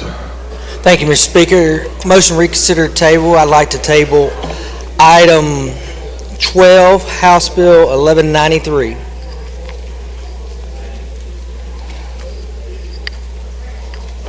Gentlemen, we're going to attempt to go in order on the motion to reconsider calendar. That may not work. We're going to try it that way to help the clerk's office out as we hopefully get through these.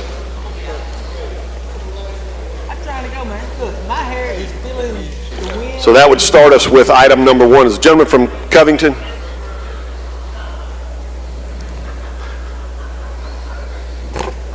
Thank you, Mr. Speaker. Go to item number 1, motion to reconsider House Bill 293 and move to table. Those opposed have 5 minutes.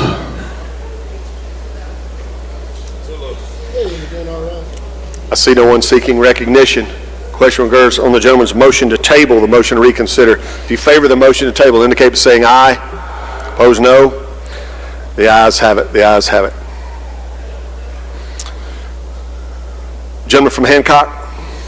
Thank you, Mr. Speaker. I'd like to call item 2, House Bill 602, motion to table. Those opposed have 5 minutes. Seeing none, question occurs on the gentleman's motion to table. If you favor the motion, indicate by saying aye. Opposed, no. The ayes have it. Item 3. I believe that's education. Do you wish to table the motion, gentlemen? Yes, sir. Yes, sir, Mr. Speaker. I move to table. Gentleman's motion is to table on item 3. Those opposed have 5 minutes. Question occurs on the gentleman's motion to table. If you favor the motion, indicate by saying aye. Opposed, no. The ayes have it. Gentleman from Covington. Thank you, Mr. Speaker. To item number 4, House Bill 811 and move to table. Those opposed have 5 minutes. I see no one seeking recognition. If you favor the motion, indicate by saying aye. Opposed, no. The ayes have it. The ayes have it. Item number 5. Gentleman from Harrison. Yes, sir, Mr. Speaker. Move the table motion to reconsider for item number 5, please. Those opposed have 5 minutes. See no one seeking recognition. If you favor the motion, indicate by saying aye. Opposed, no. The ayes have it. Item number 6, gentleman from Grenada. Thank you, Mr. Speaker. The motion is to table item 6, House Bill 861. Those opposed have 5 minutes. I see no one seeking recognition. If you favor the motion, indicate by saying aye. Opposed, no. The ayes have it. Gentleman from Hines, Mr. Banks. Order, please, Mr. Yes, sir. If the House would join me to make extreme welcome to a wonderful woman from Philadelphia, Mississippi, the former Senator Gloria Williamson. Gloria, please stand up. It's so good to see you and have you in the House chamber, the better side of the building. Thank you, Gloria Williamson, former Senator. Welcome, lady. Good to have you here. Welcome.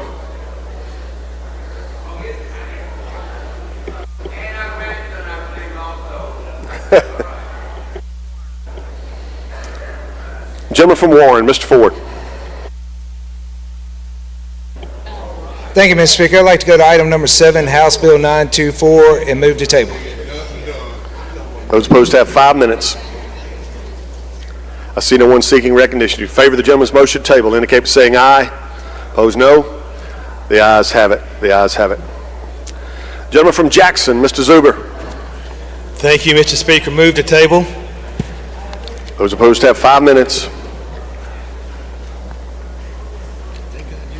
Seeing none, the question recurs on the gentleman's motion to table. If you favor the motion, indicate by saying aye. Opposed, no. The ayes have it. Gentleman from Harrison. Move the table, Mr. Speaker. Gentleman's motion on item 9, House Bill 1062, is to table. Those opposed have 5 minutes. Seeing no one wishing to speak to the motion, the question recurs. If you favor the gentleman's motion to table, indicate by saying aye. Opposed, no. The ayes have it.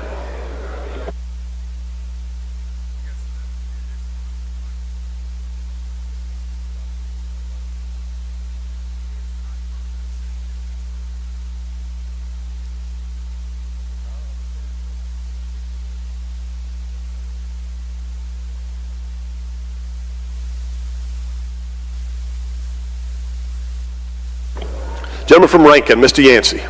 Thank you, Mr. Speaker. I'd like to go to item number 10, House Bill 1077, move to table. Those opposed have 5 minutes. I see no one seeking recognition. If you favor the gentleman's motion to table, indicate by saying aye. Opposed, no. The ayes have it. Lady from the MIP. Item number 11, House Bill 1131, move to table. Those opposed have 5 minutes. I see no one seeking recognition. If you favor the lady's motion, indicate by saying aye. Opposed, no. The ayes have it. Gentleman from Choctaw. Thank you, Mr. Speaker. Item number 12, House Bill 1193, I move to table. Gentleman's motion is to table House Bill 1193. I see no one seeking recognition. If you favor the motion to table, indicate by saying aye. Opposed, no. The ayes. Are you voting multiple times? The House is not voting. We're on item 12, House Bill 1193. If you favor the gentleman's motion to table, indicate by saying aye. Opposed, no. The ayes have it. The ayes have it. Roll call is demanded. There's insufficient number.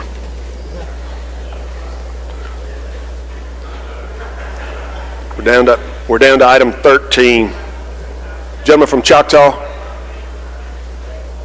Thank you, Mr. Speaker. Item 13, House Bill 1203, I move to table. Gentleman's motion is to table. Those opposed have 5 minutes. I see no one seeking recognition. If you favor the gentleman's motion, indicate by saying aye. Opposed, no.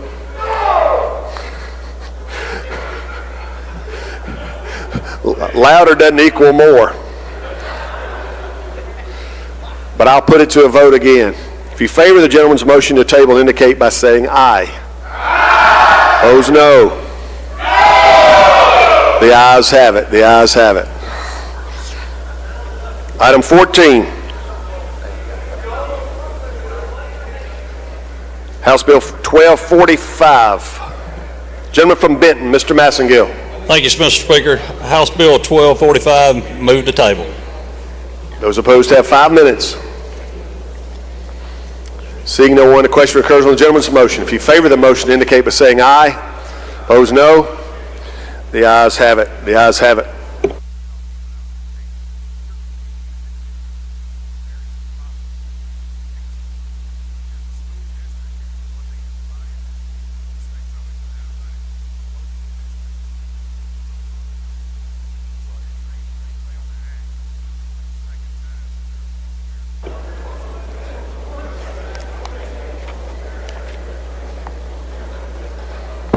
All right, I believe we're down to item 15. House Bill 1308. Gentleman from Simpson, Mr. Wallace. Introduction out of order, Speaker. You're recognized. Thank you, Mr. Speaker. Ladies and gentlemen, help make welcome good friend of mine, Miss Evelyn Copeland, up here in the South Gallery. Welcome, lady. Welcome to your capital. Good to have you here. All right, I believe we're down to item 15, House Bill 1308. Gentleman from Grenada. Thank you, Mr. Speaker. The motion is to table number 15, HB number 1308. Gentleman's motion is to table. Those opposed have 5 minutes.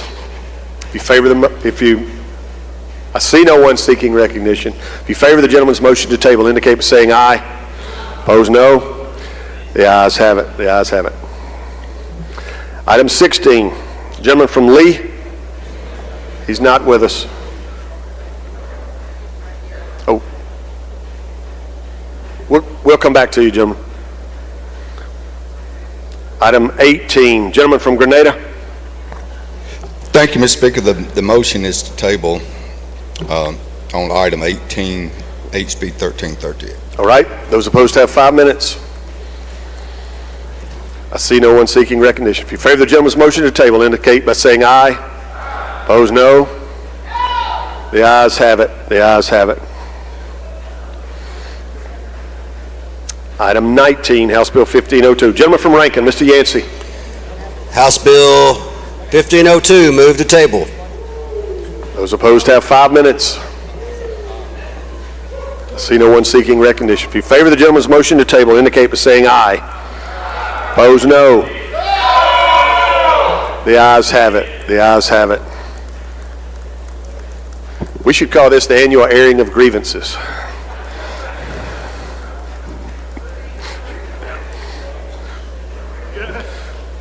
Gentleman from Rankin, Mr. Varner, for what purpose? Introduction out of order. You're recognized. All right. I know Miss Evelyn Copeland was announced a minute ago. She's the president of Rankin County Republican Women, but also we have Deborah Champion. She is the chair of Scott County Rankin Republican Party, and also we have Connie Davis, which is the first vice president of the Rankin County as well, Women's Club. So there we go. Y'all give them a hand.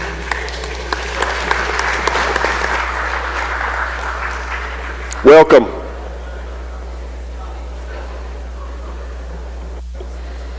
All right, I believe we're down to item 20. Gentleman from Warren, Mr. Ford. Thank you, Mr. Speaker. I'd like to go to item 20, House Bill 1505, and move to table. Gentleman's motion on item 20, House Bill 1505. Motion is to table. Those opposed have 5 minutes. Seeing no one, the question recurs. If you favor the motion, indicate by saying aye.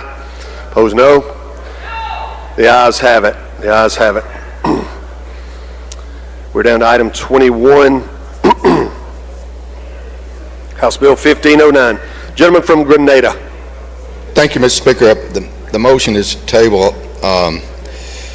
the motion reconsidered on 21-1509. All right. Gentleman's motion is to table. Those opposed have 5 minutes. I see no one seeking recognition. If you favor the motion, indicate by saying aye. Opposed, no. The ayes have it. Gentleman from Neshoba, Mr. Bounds, for what purpose? Just a quick announcement, Mr. Speaker, if I may, and George. Yes, sir.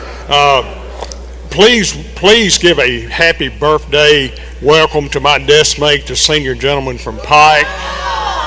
Y'all give him a happy birthday welcome, representing me. All right. Happy birthday, gentlemen.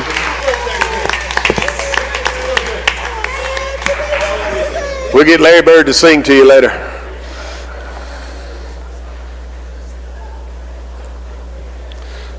Gentleman from Lee, Mr. Aguirre, for what purpose? Thank you, Mr. Speaker. I would like to motion to table item number 16, House Bill 1325. Gentlemen, would like to go back to item 16. Yes, sir. I hear no objection. Gentleman's motion is to table on item 16, House Bill 1325. Those opposed have 5 minutes. Seeing no one, the question occurs on the motion to table. If you favor the motion, indicate by saying aye. Opposed, no. The ayes have it. I would like to move to item number 17, House Bill 1330, and move to table. His motion is to table. Those opposed have 5 minutes. See no one. Question occurs on the gentleman's motion to table. If you favor the motion, indicate by saying aye. Opposed, no. The ayes have it. The ayes have it.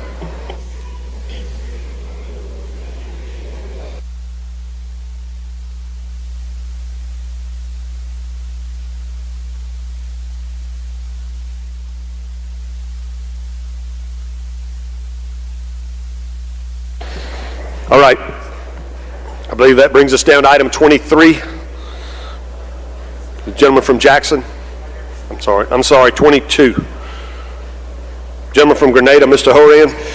Thank you, Mr. Speaker. The motion is to table the reconsideration motion on HB 1544. All right. House Bill 1544, the motion is to table. Those opposed have 5 minutes. Seeing no one, if you favor the gentleman's motion to table, indicate by saying aye. Opposed, no. The ayes have it. The ayes have it. Now down to item 23, Senate Bill 2143. Gentleman from Jackson, Mr. Zuber. To make the following change, add the number 96. Hold on, gentlemen. We couldn't hear. You're starting out. Your mic wasn't on. Please start over. Thank you, Mr. Speaker. I request unanimous consent to make the following change. Add the number 96 at the end of line 1125, which will add another location to the qualified resort bill. Are there questions regarding the gentleman's request for unanimous consent? Gentleman from Adams, Mr. Johnson. Thank you. Will the gentleman yield? Yes, sir. What location are we adding? Mathiston, I believe. Mathiston? Yes. Okay, thank you. Sure. All right. I don't see any further questions. Anyone object to the gentleman's request for unanimous consent? Hearing none, we will follow that procedure, gentlemen. Thank you, Mr. Speaker. I also move to table the motion to reconsider. All right. The gentleman's motion is to table. Those opposed have 5 minutes. Seeing no one, the question recurs. If you favor the gentleman's motion, indicate by saying aye. Opposed, no. The ayes have it. The ayes have it. Down to item 24. Gentleman from Oktibbeha, Mr. Robertson. Thank you, Mr. Speaker. Item 24, 2181, the motion is to table. Gentleman's motion is to table. Those opposed have 5 minutes. Seeing no one, the question recurs. If you favor the motion, indicate by saying aye. Opposed, no. The ayes have it. Item 25. Gentleman from Hancock. Thank you, Mr. Speaker. Motion to table Senate Bill 2263. Those opposed have 5 minutes. Seeing none, the question recurs. If you favor the motion, indicate by saying aye. Opposed, no. The ayes have it.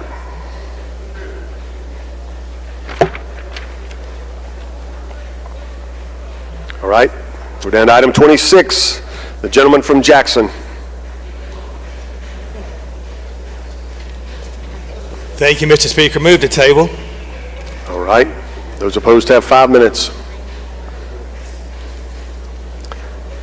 Seeing no one seeking recognition, the question recurs on the gentleman's motion. If you favor the motion to table, indicate by saying aye. Opposed, no. The ayes have it. The ayes have it. Item 27, gentleman from Warren, Mr. Ford, or lady from Madison, I'm sorry. That's okay. Move to table. Lady's motion is to table. Those opposed have 5 minutes. I see no one seeking recognition. Question recurs on the lady's motion. If you favor the motion, indicate by saying aye. Opposed, no. The ayes have it. Down to item 28.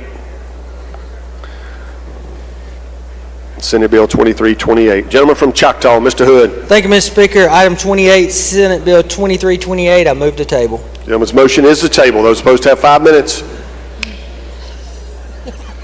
See no one seeking recognition. Question occurs on the gentleman's motion. If you favor the motion, indicate by saying aye. Opposed, no. The ayes have it. The ayes have it. And item 29, lady from Forest. Thank you, Mr. Speaker. Item number 29, Senate Bill 2386, and I move to table. Lady's motion is to table. Those opposed have 5 minutes. I see no one seeking recognition. If you favor the lady's motion to table, indicate by saying aye. Opposed, no. The ayes have it. The ayes have it. Gentleman from Choctaw, Mr. Hood. Thank you, Mr. Speaker. Item 30, Senate Bill 2482. I move to table. Those opposed have 5 minutes. I see no one seeking recognition. If you favor the gentleman's motion, indicate by saying aye. Opposed, no. No. The ayes have it. The ayes have it. Gentleman from Choctaw for further work. Thank you, Mr. Speaker. Item 31, Senate Bill 2489. I move to table. Gentleman's motion is to table. Those opposed have 5 minutes. I see no one seeking recognition. If you favor the gentleman's motion, indicate by saying aye. Opposed, no. The ayes have it. The ayes have it. Gentleman from Jones, Mr. Scoggin.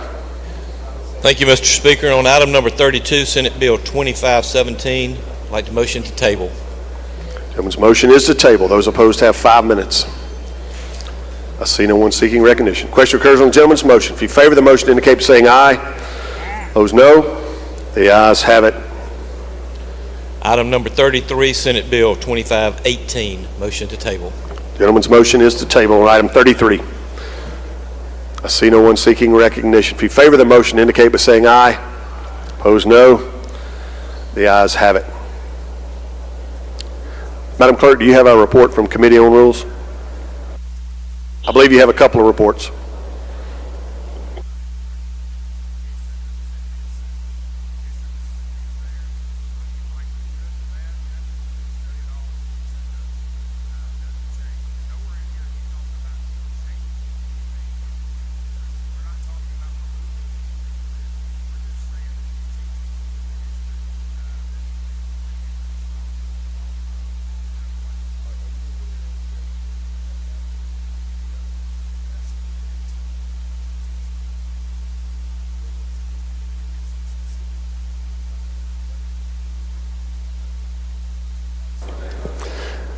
Madam Clerk, read reports, 2 reports from the Committee on Rules. Thank you, Mr. Speaker. Report of Committee on Rules. H.R. number 132, Nicholas Anderson, commend upon being named 2024 Most Outstanding Rookie for the Canadian Football League. Title sufficient do be adopted. H.R. number 133, Head Coach Chris Beard, commend upon being named 2025 National Coach of the Year following Ole Miss success. Title sufficient do be adopted.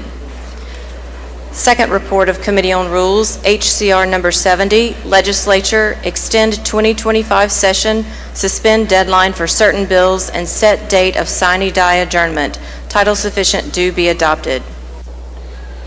Recognize the chairman. Gentleman from Rankin. Thank you, Mr. Speaker. I would like to go to H.R. 117, H.R. 129, H.R. 131, H.R. 132, and last H.R. 133, and call those up in block.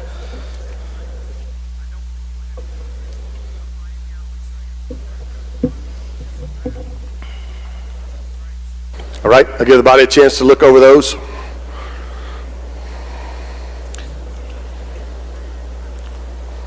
Those include ones that were already on your rules calendar for today. Anyone wish to set aside any of these? All right. I see no one seeking recognition. Does that conclude your explanation, gentlemen? Yes. All right. Gentleman calls these House resolutions up in block. If you favor the resolutions, indicate by saying aye. Opposed, no. The ayes have it. The ayes have it. The resolutions are adopted. Further work, gentlemen? Just immediate release on those. Gentleman requests immediate release on those House resolutions. Is there objection to that? Hearing none, we will follow that procedure.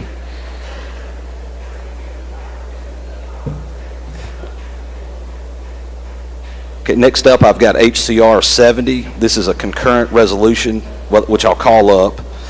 This is a concurrent resolution to extend the 2025 regular session of the legislature and to suspend the deadlines for the purpose of permitting further consideration. Expressly includes Senate Bill 3095 for the purpose outlined in the bill, and in the House amendment to the bill, including but not limited to providing for the long-term sustainability and viability of the public employees retirement system and establishing a continuous dedicated stream of revenue for the PERS system to reduce the current unfunded liability of the retirement system, as well as appropriation bills. On paper, it is going to extend the 2025 regular session to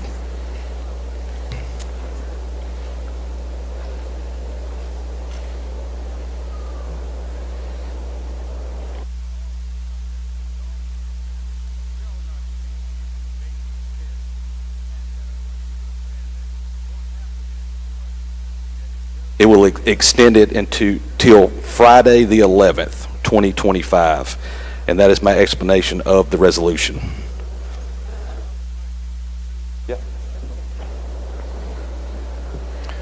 Questions on the resolution?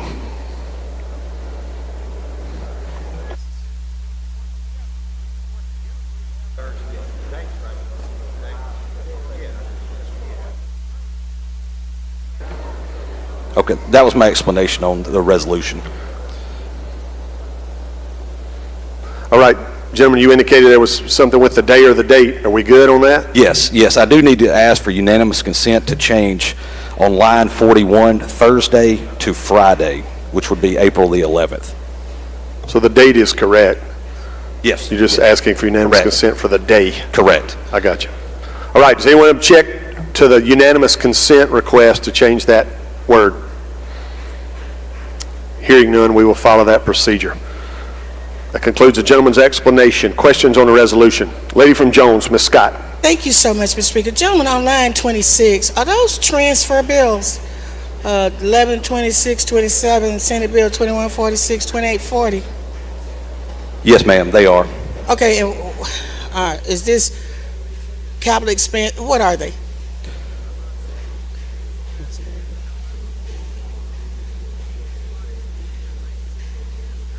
What is that right there? Yes, I'll just read them. So HB 1126 is a budget process transfer of funds. HB 1127 is ARPA funds.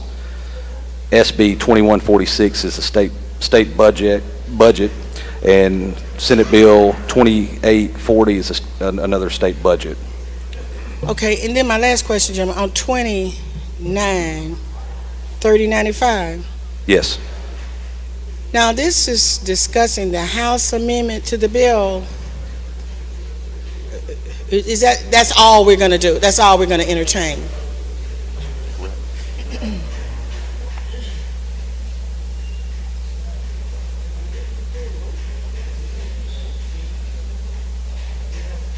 I mean, it's all what's listed from line 29 to line 35. Okay, so let me just ask you this. I noticed that it says, but not limited to.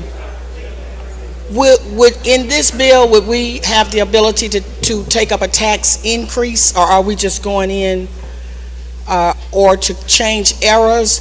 Are we just going in to address, well... It's just to extend it. No, I'm talking about on line, gentlemen, on line 31, it says, that Senate Bill number 3095 of this regular session, for the purposes outlined in the existing bill and in the House amendment to the bill, including, but not limited to.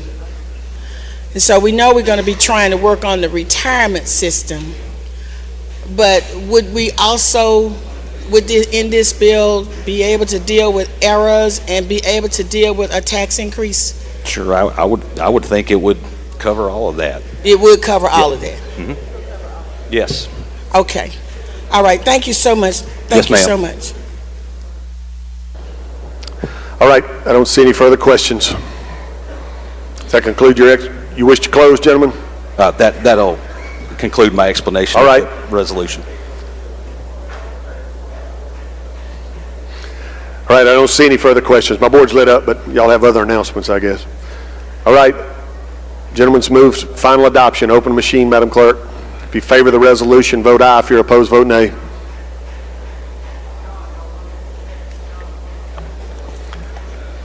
Has everyone voted?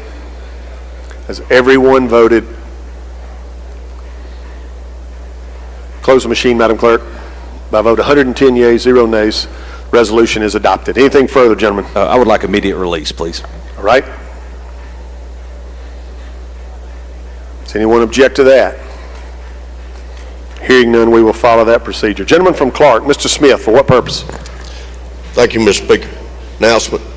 Yes, sir. We will have softball practice at 3:30 today. Take your frustrations out on your swings, okay? Be there.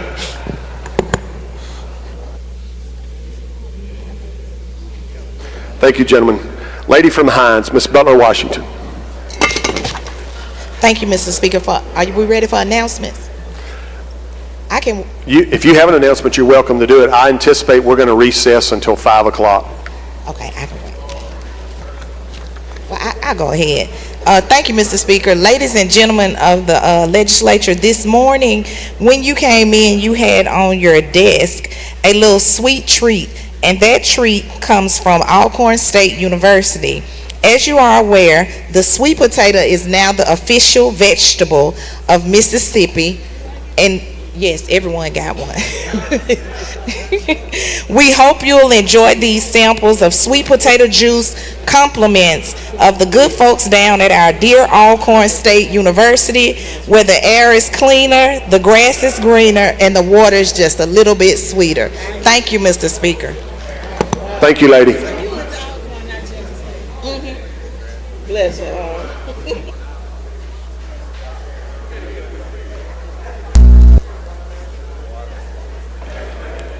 Gentleman from Union, Mr. Creekmore. Unanimous consent? Yes, sir. You got a request? Yes, please. You want to come to the well? Does it involve that tomato plant?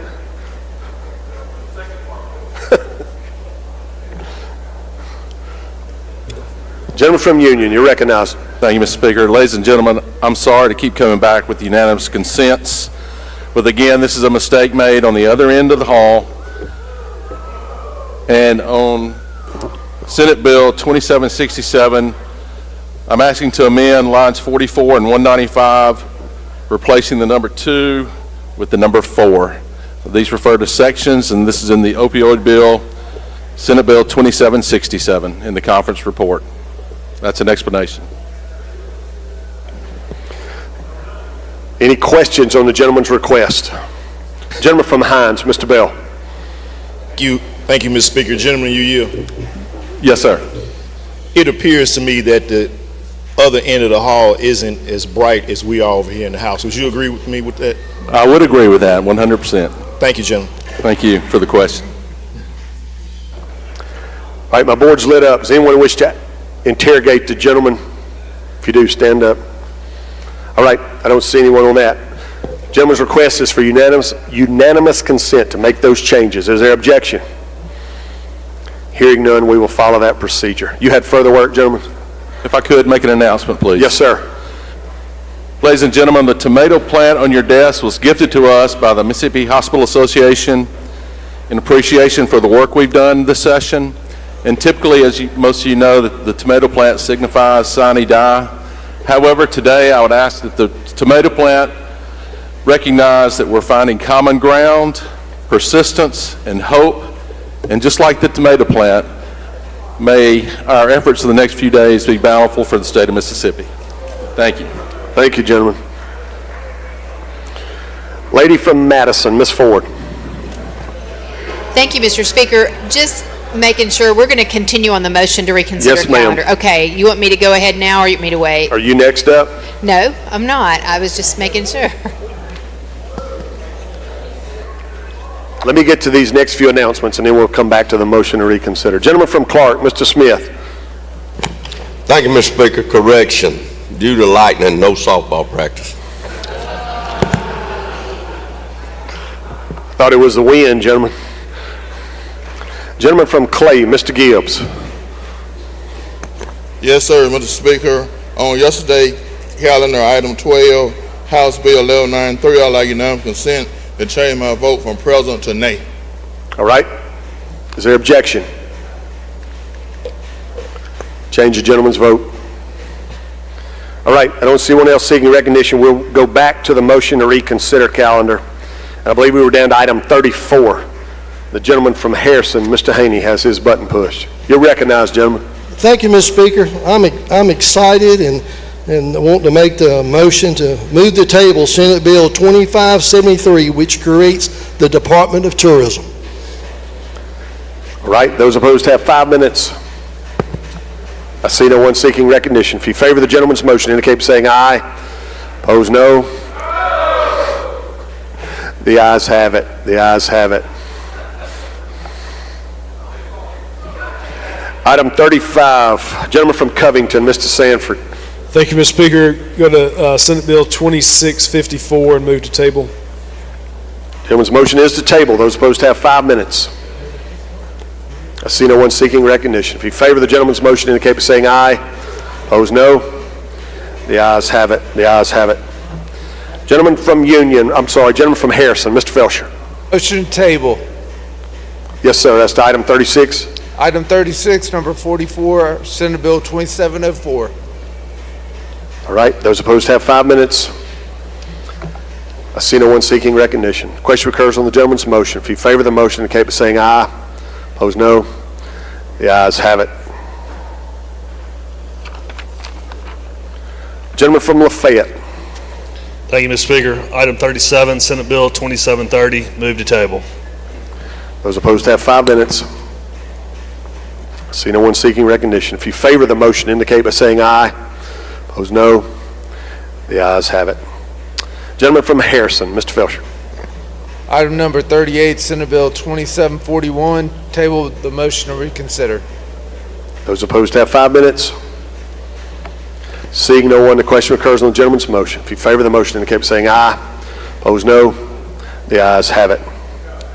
For further work, gentlemen. Item number 39, Senate Bill 2767, table the motion to reconsider. Those opposed have 5 minutes. I see no one seeking recognition. If you favor the motion, indicate by saying aye. Opposed, no. The ayes have it. I believe that gets us down to item 40. Gentleman from Grenada.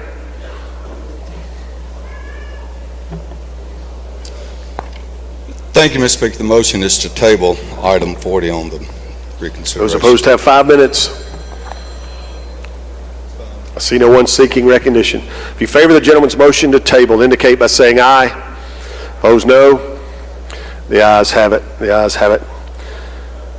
Gentleman from Tate, Mr. Lamar. I believe we're down to item 41. The motion is to table, Mr. Speaker. Those opposed have 5 minutes. Seeing no one, the question recurs on the gentleman's motion. If you favor the motion, indicate by saying aye. Opposed, no. The ayes have it. Lady from Madison, Ms. Ford. Thank you, Mr. Speaker. I'd like to make a motion to table item number 42, Senate Bill 2835. Those opposed have 5 minutes. Seeing no one, the question recurs on the lady's motion. If you favor the motion, indicate by saying aye. Opposed, no. The ayes have it. Gentleman from Jackson, Mr. Zuber. We were down to item 43, gentlemen. Yes, sir. Thank you, Mr. Speaker. I request unanimous consent to make the following change. Ladies and gentlemen, we are removing basically conforming language in this House bill that related to another Senate bill that actually died. Questions of the gentleman?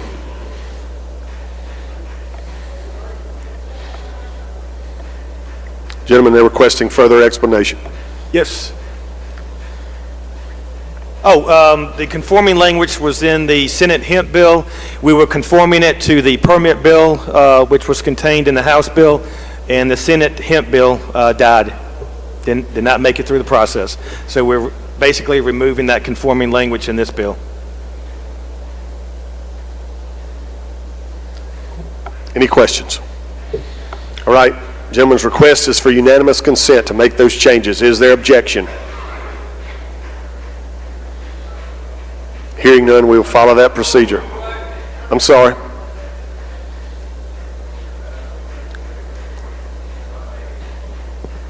Question. Gentlemen, hold on just a minute. I wasn't skipping you. I didn't see your button pushed, and so I didn't ignore you. I'm sorry.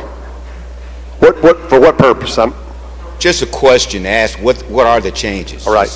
You're recognized for a question.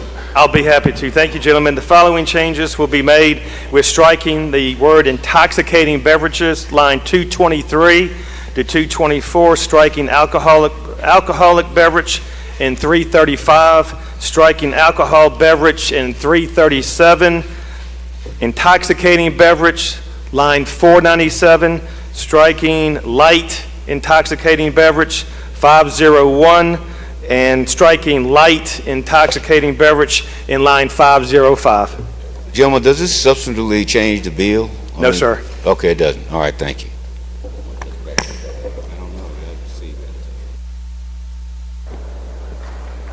All right. I'll state the gentleman's request again. We good now? He's requesting unanimous consent? That's correct. Is there objection?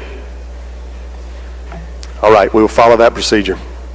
Anything further, gentlemen? Yes, sir, Mr. Speaker. Move to table the motion to reconsider.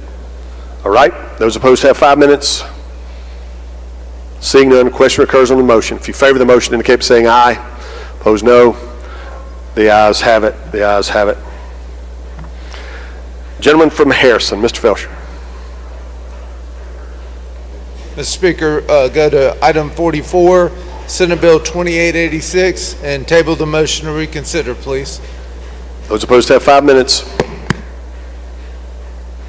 Seeing none, question recurs on the gentleman's motion. If you favor the motion, indicate by saying aye. Opposed, no. The ayes have it. Gentleman from Wayne, Mr. Barnett. Thank you, Mr. Speaker. I'd like to go to item 45, Senate Bill 3056, move to table. Those opposed have 5 minutes. Seeing none, question recurs on the gentleman's motion. All those in favor say aye. Opposed, no. The ayes have it.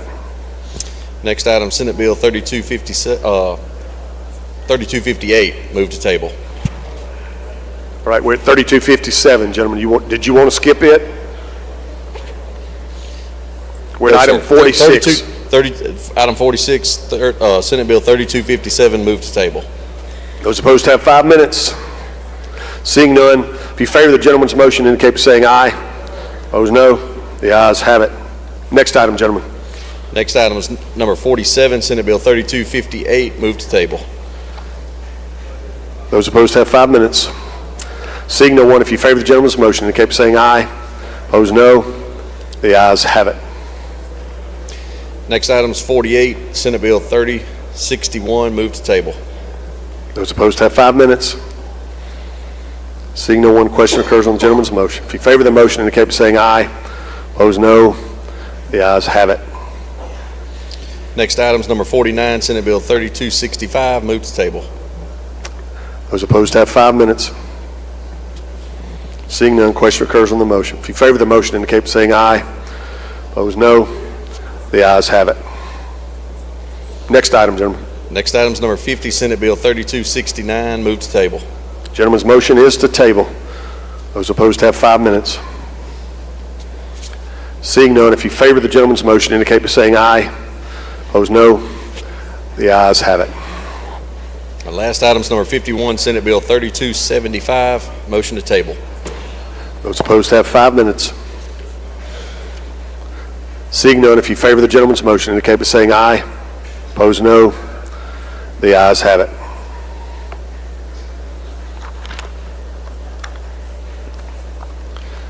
All right, I believe that concludes our work on the calendar for the time being and or the day. But we are going to take a recess to see one last time whether or not the Senate would like to finish the budget before we leave. So I'm going to entertain the gentleman's motion here shortly that we recess until 5, since we've given them until 5 to let us know by passing the resolution whether or not they intend to stay here and work or not on the budget. Gentleman from Madison, Mr. Blackman, for what purpose?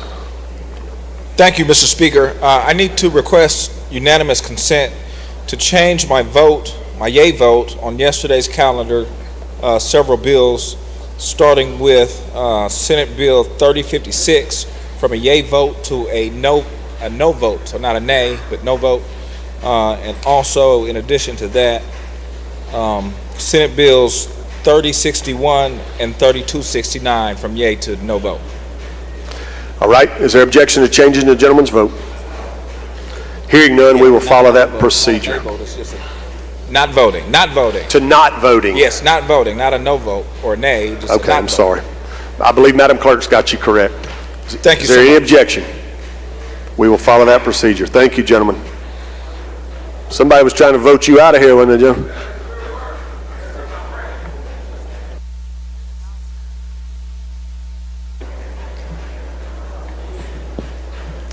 I appreciate you all working together. Gentlemen, Gentleman from Grenada indicates he may have something. Let's see here.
Y'all bear with us. We're getting an address straight on a fire station.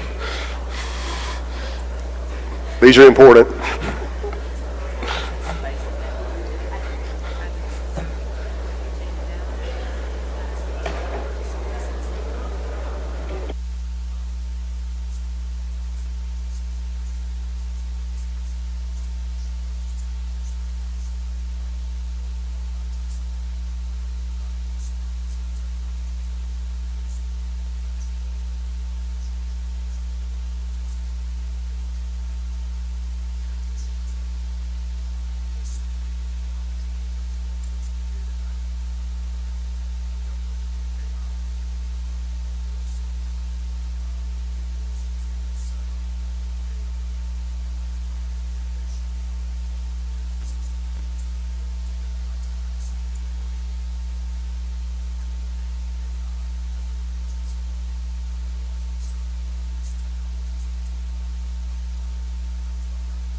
All right, please direct your attention to the well. Lady from the MIT, you're recognized.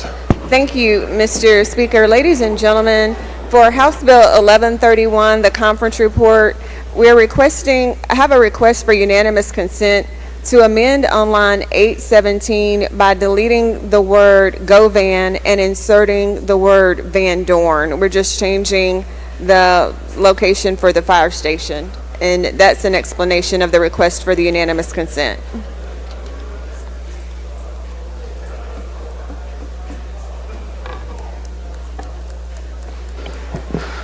Y'all have heard the lady's explanation. Are there questions regarding that explanation as to the unanimous consent request? Does anybody object to the unanimous consent request? Hearing none, lady, we will follow that procedure. Thank you. Mr. Speaker. All right, thank y'all for that.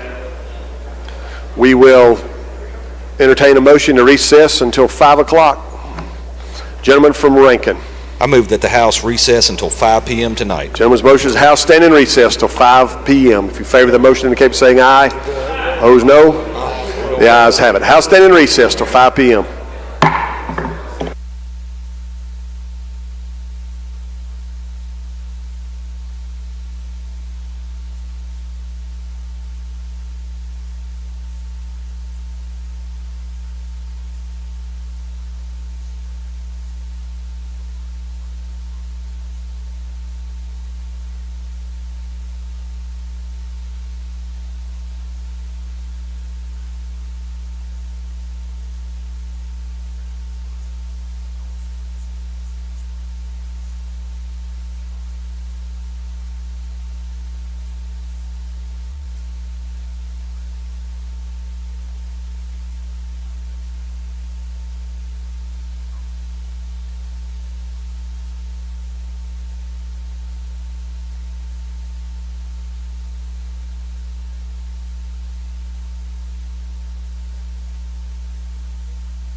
y'all let the House come back to order, the clerk's going to summons most of our staff in the building that can get up here for us, so we're going to give them just a minute to get everybody here in the chamber. So if y'all would bear with us for just a minute, and we'll suspend business. I won't recess us because we're only going to be a few minutes and see who we can get up here.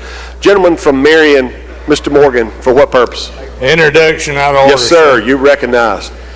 If you would, over in the North Gallery, we have the teams competing for the 5A State Championship Archery Program that's been going through the schools. This is the Columbia Academy Group, and they've won it 9 years in a row. Yeah. All right. All right. Y'all stand up.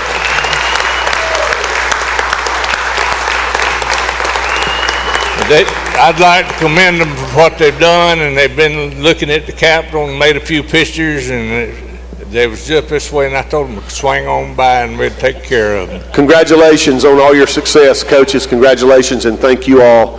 You represent your school and your community and your family very well. We're proud of you. And welcome to your Capitol. You're welcome here anytime. It's good to see you. Thank you, gentlemen. All right, let's suspend business for just a moment, see if we can get our staff up here.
This all I'm saying.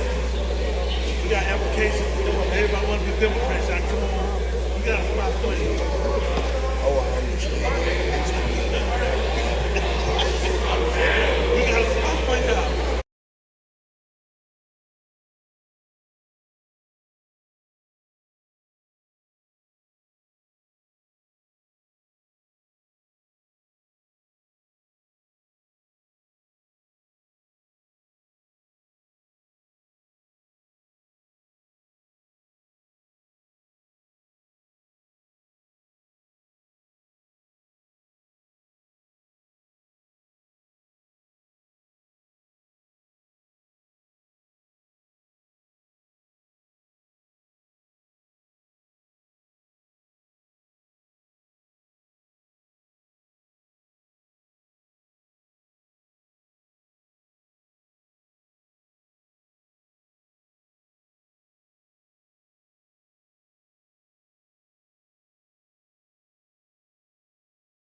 Let's see.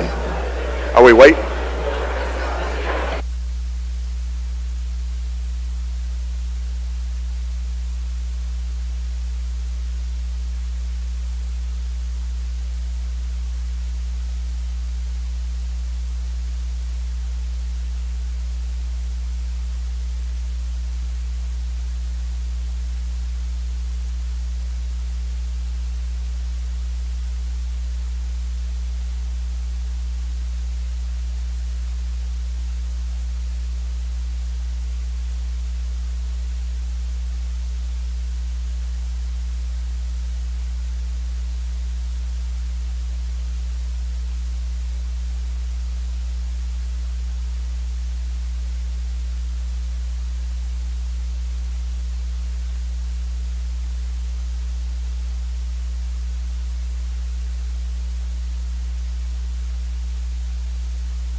Please let the House come back to order.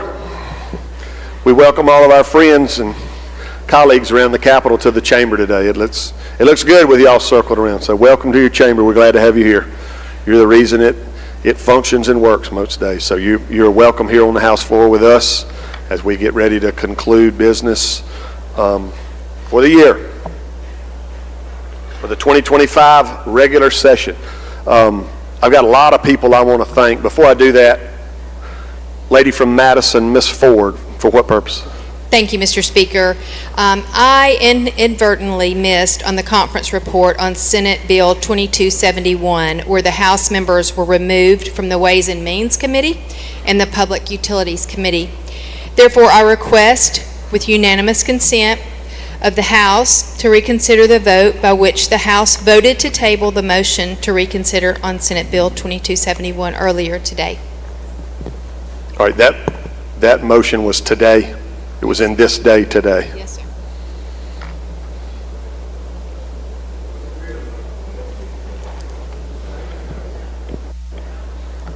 All right.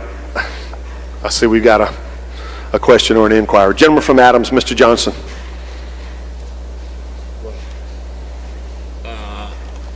Just a minute.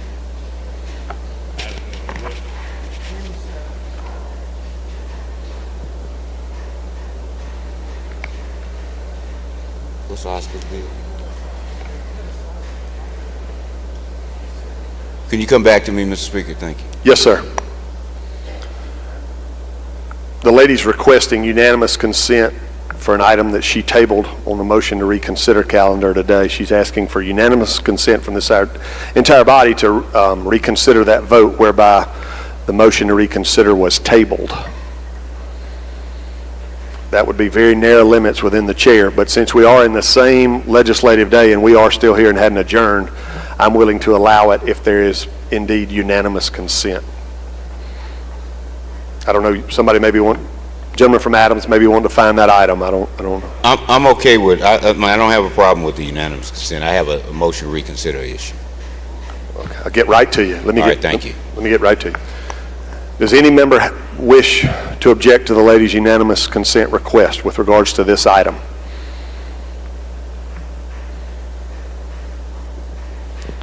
All right. Usually motions to table are fatal to the bill. We're in the same legislative day, and since we just did it today, and she's asking for unanimous consent, I will grant it within those narrow limits. I don't hear any objection, so we will follow that procedure. All right, gentleman from Adams, Mr. Johnson. Thank you, Mr. Speaker. I'd like to hold Senate Bill number 2849, item 49 on the page 7 of the House calendar on a motion to reconsider.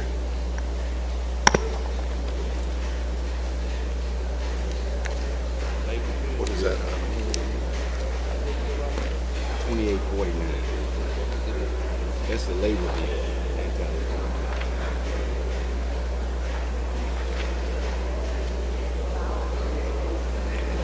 We gotta come back tomorrow to table. I see you raised all that goddamn hell and you can't take the bill no more. Hey, how you doing? That's the labor bill, the labor union bill.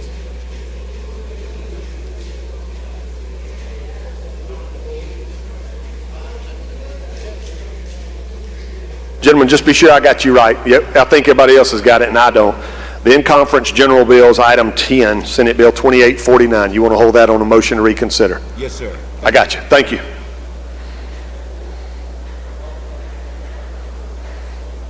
All right. Does any other member have an item they wish to address before we conclude our business? All right. Thank you all for your hard work this session. It has certainly been eventful, and it has been another learning experience for me, and I know it has been for some of you. I thank all of you for the grace that you've granted me as we continue to figure this out.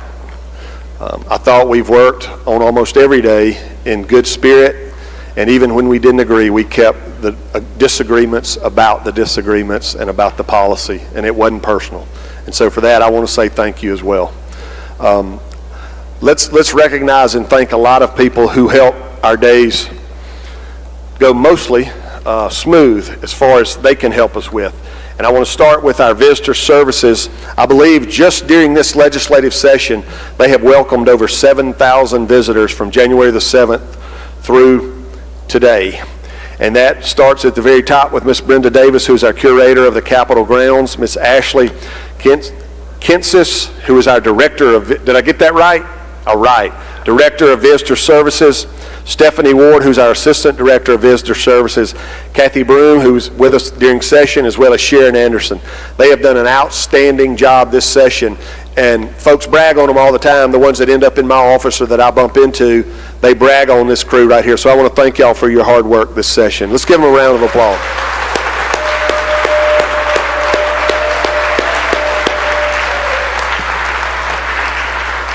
Not just during session, but throughout the year. They take care of our visitors and our groups, and I certainly thank y'all. And in our gift shop, Miss Diane Hickman and all the volunteers who drop in and greet visitors at the first floor desk, they do an exceptional job. I think our gift shop has seen a turn up for the better, and we're proud of the improvements and what's going on down there. So Diane, where are you? Are you in here? Okay, she's off today, so we miss her. Let's give her a round of applause. She might be watching. We've got a lot of DFA staff I want to thank. Specifically in maintenance, we've got Al McClinton, Purvis Jones, and Mike Patterson. And in custodial, we've got Patricia Stewart, Monique Taylor, Therese Patterson, and then we've got our porters. Willie Townsend, Jewel Marshall, Leroy Walker, William Bennett, Alan Stevenson, Mike Moore, and William Chancellor. We've got our Sergeant at Arms. Hey, before I leave our porters, let me remind y'all, we've got collection boxes up here at the front of the chamber. Please put something in there. We always like to do something special for them at the end of session. So if you feel led, and you know, by the Spirit, a gentleman from Warren standing up now going to his wallet, put something in the box for them. They take care of us on some of our most hectic days, and let's remember them today before we leave. But I also want to thank our Sergeant at Arms, Wendell Wright, in his new job. I didn't know how we would ever make it without Correll, but I've heard from many of you as members tell me that Wendell has done an exceptional job, and so I want to especially congratulate him and his new sidekick, Kenneth Magruder.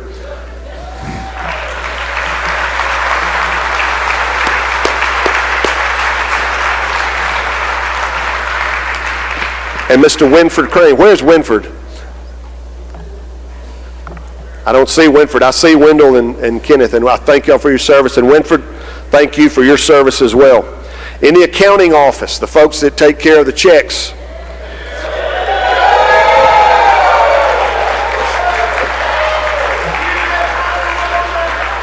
Miss Lavinia Adams-Williams, Tammy Bridgman, and Regina Rayner. Thank y'all for keeping us straight down there.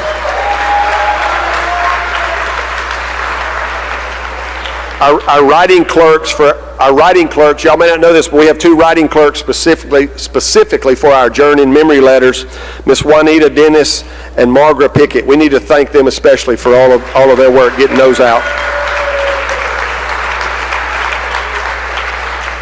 We had a new face with us this session up here at the front, this young lady right here, Miss Campbell Thomas. She's done an exceptional job, and I don't know if she knew what she was getting into when she joined up with all this crew, but she's done a great job, and she's learned the job fast and on her feet. Campbell, we're proud to have you, and thank you for your job this session.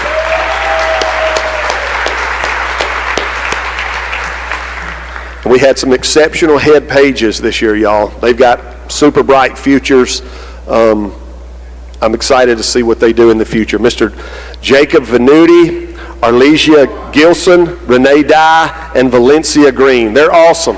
We love y'all.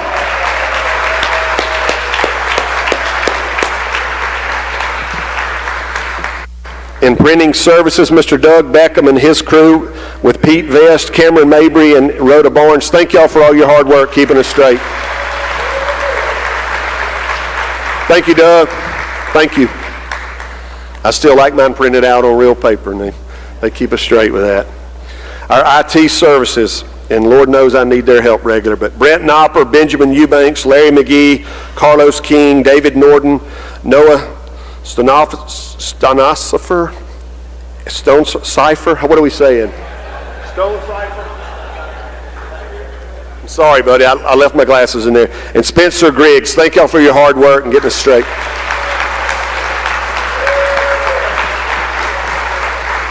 Y'all don't know this, but I have an old iPhone, and they have to reset it about once a week when Miss Tammy jams it up, putting all the stuff on there. But anyway, so they have to work on my stuff especially. All right, let's talk about our committee assistants, led by Miss Debbie Woods and Alice Horton, Gina Deere, Gina Beasley, Dorothy Orr, Coetta Johnson, Lenise Fleming, Deborah Stuckey, Janet Ferguson, and Brenda Pierce. We thank y'all for your hard work keeping us straight.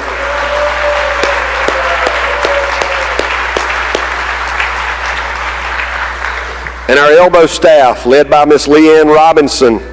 We trained her before we let her run the whole deal, so we claim her as a house girl. Leanne, where are you? We see you back there. Lee Pittman, Stephen McDivitt, Ava Bliss, Stacy Harrell, Jessica Taylor, Rob Dowdle, Charlie Rome, and Tina Carter, as well as Max Sage, Emily Schiffley, Anna Stovall, Chris Ratliff, Russell Strickland, Sharon Freeman, Joe Sullivan, Ken Haynes, Jacob Hegwood, Mary Sambliss, John Moody, Evan Prysock, and David Dennis. Thank y'all for all your hard work.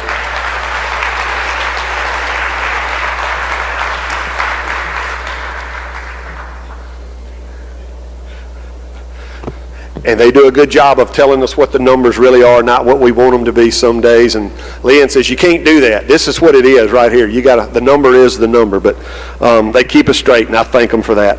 I need to especially thank our Legislative Services Office, all of our attorneys. I have worried them a lot this session, trying to do my job right and straight, led by Miss Gwinnetta Tatum as their director, and Miss Jackie Bell. Yeah, y'all thank Gwinnetta.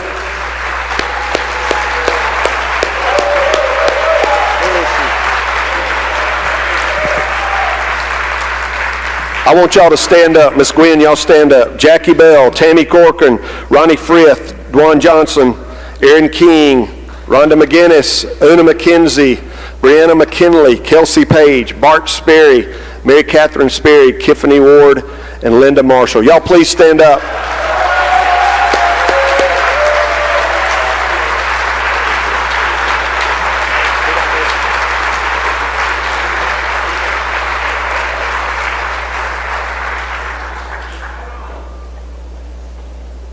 and Miss Elise Kill. I missed one on my list I don't have here. Sorry, y'all. Thank y'all for all you do. And again, sometimes they tell us what we don't want to hear, but they keep us straight, and we thank them for it. Our proofers in legislative services: Connie Trigg, Ernie Webb, Betty Price, William Brown, Amber Lee, Leela Brent. We could not do what we do and get a good work product out if we didn't have our proofers. Let's thank them. Thank you, proofers. And in our clerk's office, they have run a smooth operation this session. I want to thank them for their hard work, especially as it relates in our dealings with my office. Andrew Ketchens as our clerk, along with Douglas Lofton, Hunter Dowdy, and Felicia Brown. They do an excellent job. Let's give them a round of applause.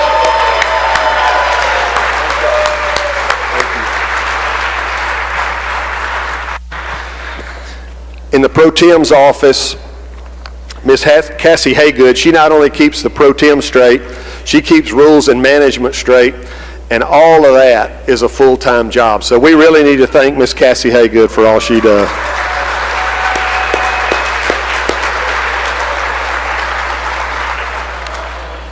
And then in my office, I want to thank especially my crew in there, and as I do that, I don't want to forget Kenny Magruder and Will Adams, who keep me between the ditches and where I'm supposed to be most days. So y'all give them an applause. I know Kenny's here today. I don't know where Will is.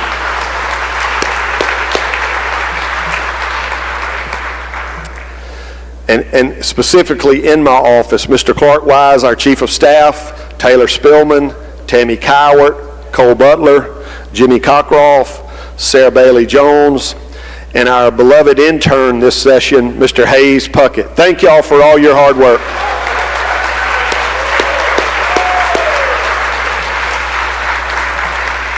Hayes, where are you? I should have known you were in the back. We enjoyed having you this session, and I told him he would get more in one legislative session than he got in 4 years at Hattiesburg on the campus at Southern Miss. And that's no reflection on Southern Miss, it's just a reflection on all of the dynamic personalities in this building. Hayes, we've enjoyed you being here, and we wish you much success in your future endeavors. Thank you for being here. I can't talk too much about my staff or I'll be emotional, because they do so much for me, and this guy back here, Manley Barton, they see me in my worst moments, and they like me anyway. So I want to thank them for their hard work. They're here late at night when y'all are out somewhere at a really nice dinner. They're up here trying to figure out what all I did wrong and how we're going to fix it and what we're going to do better next time, and they keep me straight. And so I need to thank them publicly here in front of y'all, specifically those folks I just mentioned in the Speaker's office. Give them one round of applause for me. I really thank them. And then lastly, this guy sitting behind me back here. Stand up, Manley. Come up here by me.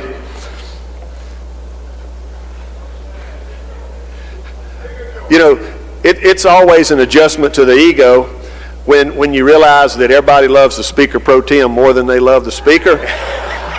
But I acknowledge that because I love him too. I love him more than I love most of y'all. He has been a great rock for me, again, in some tough times. And we're proud he's with us. We're proud he's our pro tem. And as y'all know, you can go to him for any kind of advice. It doesn't have to be legislative advice. He's been around a little bit and he's seen it all. And I appreciate him being a steady and rock in the leadership of the House.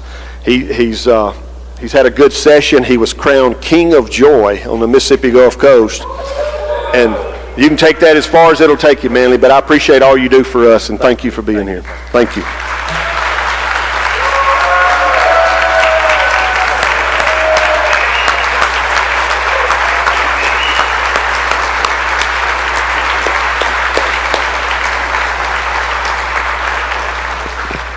All right, I think that's all of my list. I would entertain any last-minute announcements or things from the membership before we put the motion. I see gentleman from Montgomery, Mr. Oliver. For what purpose? Recognition. Mr. Yes, sir. Speaker. I'd like to announce to the membership that I received a call earlier in the day that mother income tax has been placed on life support. Her vital signs are extremely weak, and it is possible that she may not survive as we sine die today to return whenever we do. But I simply wanted to acknowledge her impending crossing of the chilly waters of Jordan. Spoken like a true undertaker, gentlemen. Thank you for that. All right, gentleman from Adams, Mr. Johnson. Thank you, Mr. Speaker. It's interesting that came before my announcement. I just wanted to let everybody know that given what we did this session, that those of you who are looking for shelter, the Democratic caucus is always open. And gentlemen, you know the feeling is mutual, coming the other way as well. All right. I've enjoyed our debates this session, and I appreciate all of your willingness to work hard. It's been a good session. Let's agree to work even harder next session. And I certainly appreciate the friendships and the camaraderie and the fact that we get to do the people's business here. And let's never take it for granted. All right. I will recognize the gentleman from Rankin for the motion. Hey, y'all, before I do, I need to think, where's my page this week? Where's Mr. Eli Formby? Where's Eli? There he is. Come up here, Eli.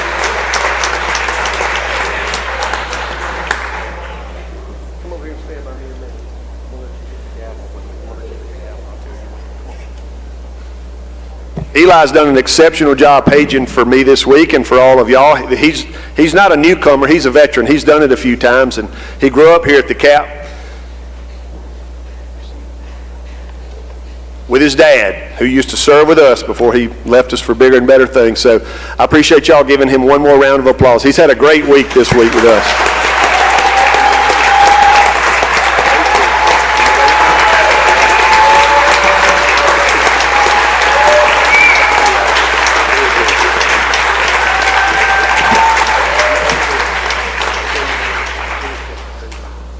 All right. With that, I recognize the gentleman from Rankin for the motion. Mr. Speaker and members of the West Side is the best side of the state capitol. I humbly say, sine die. All right. You have heard the gentleman's motion to adjourn sine die. If you favor that motion, indicate by saying aye. Aye. Opposed, no. The ayes have it. The ayes have it. The House will stand adjourned to the 2025 session. Sine die. Hit it, Eli. Hit it.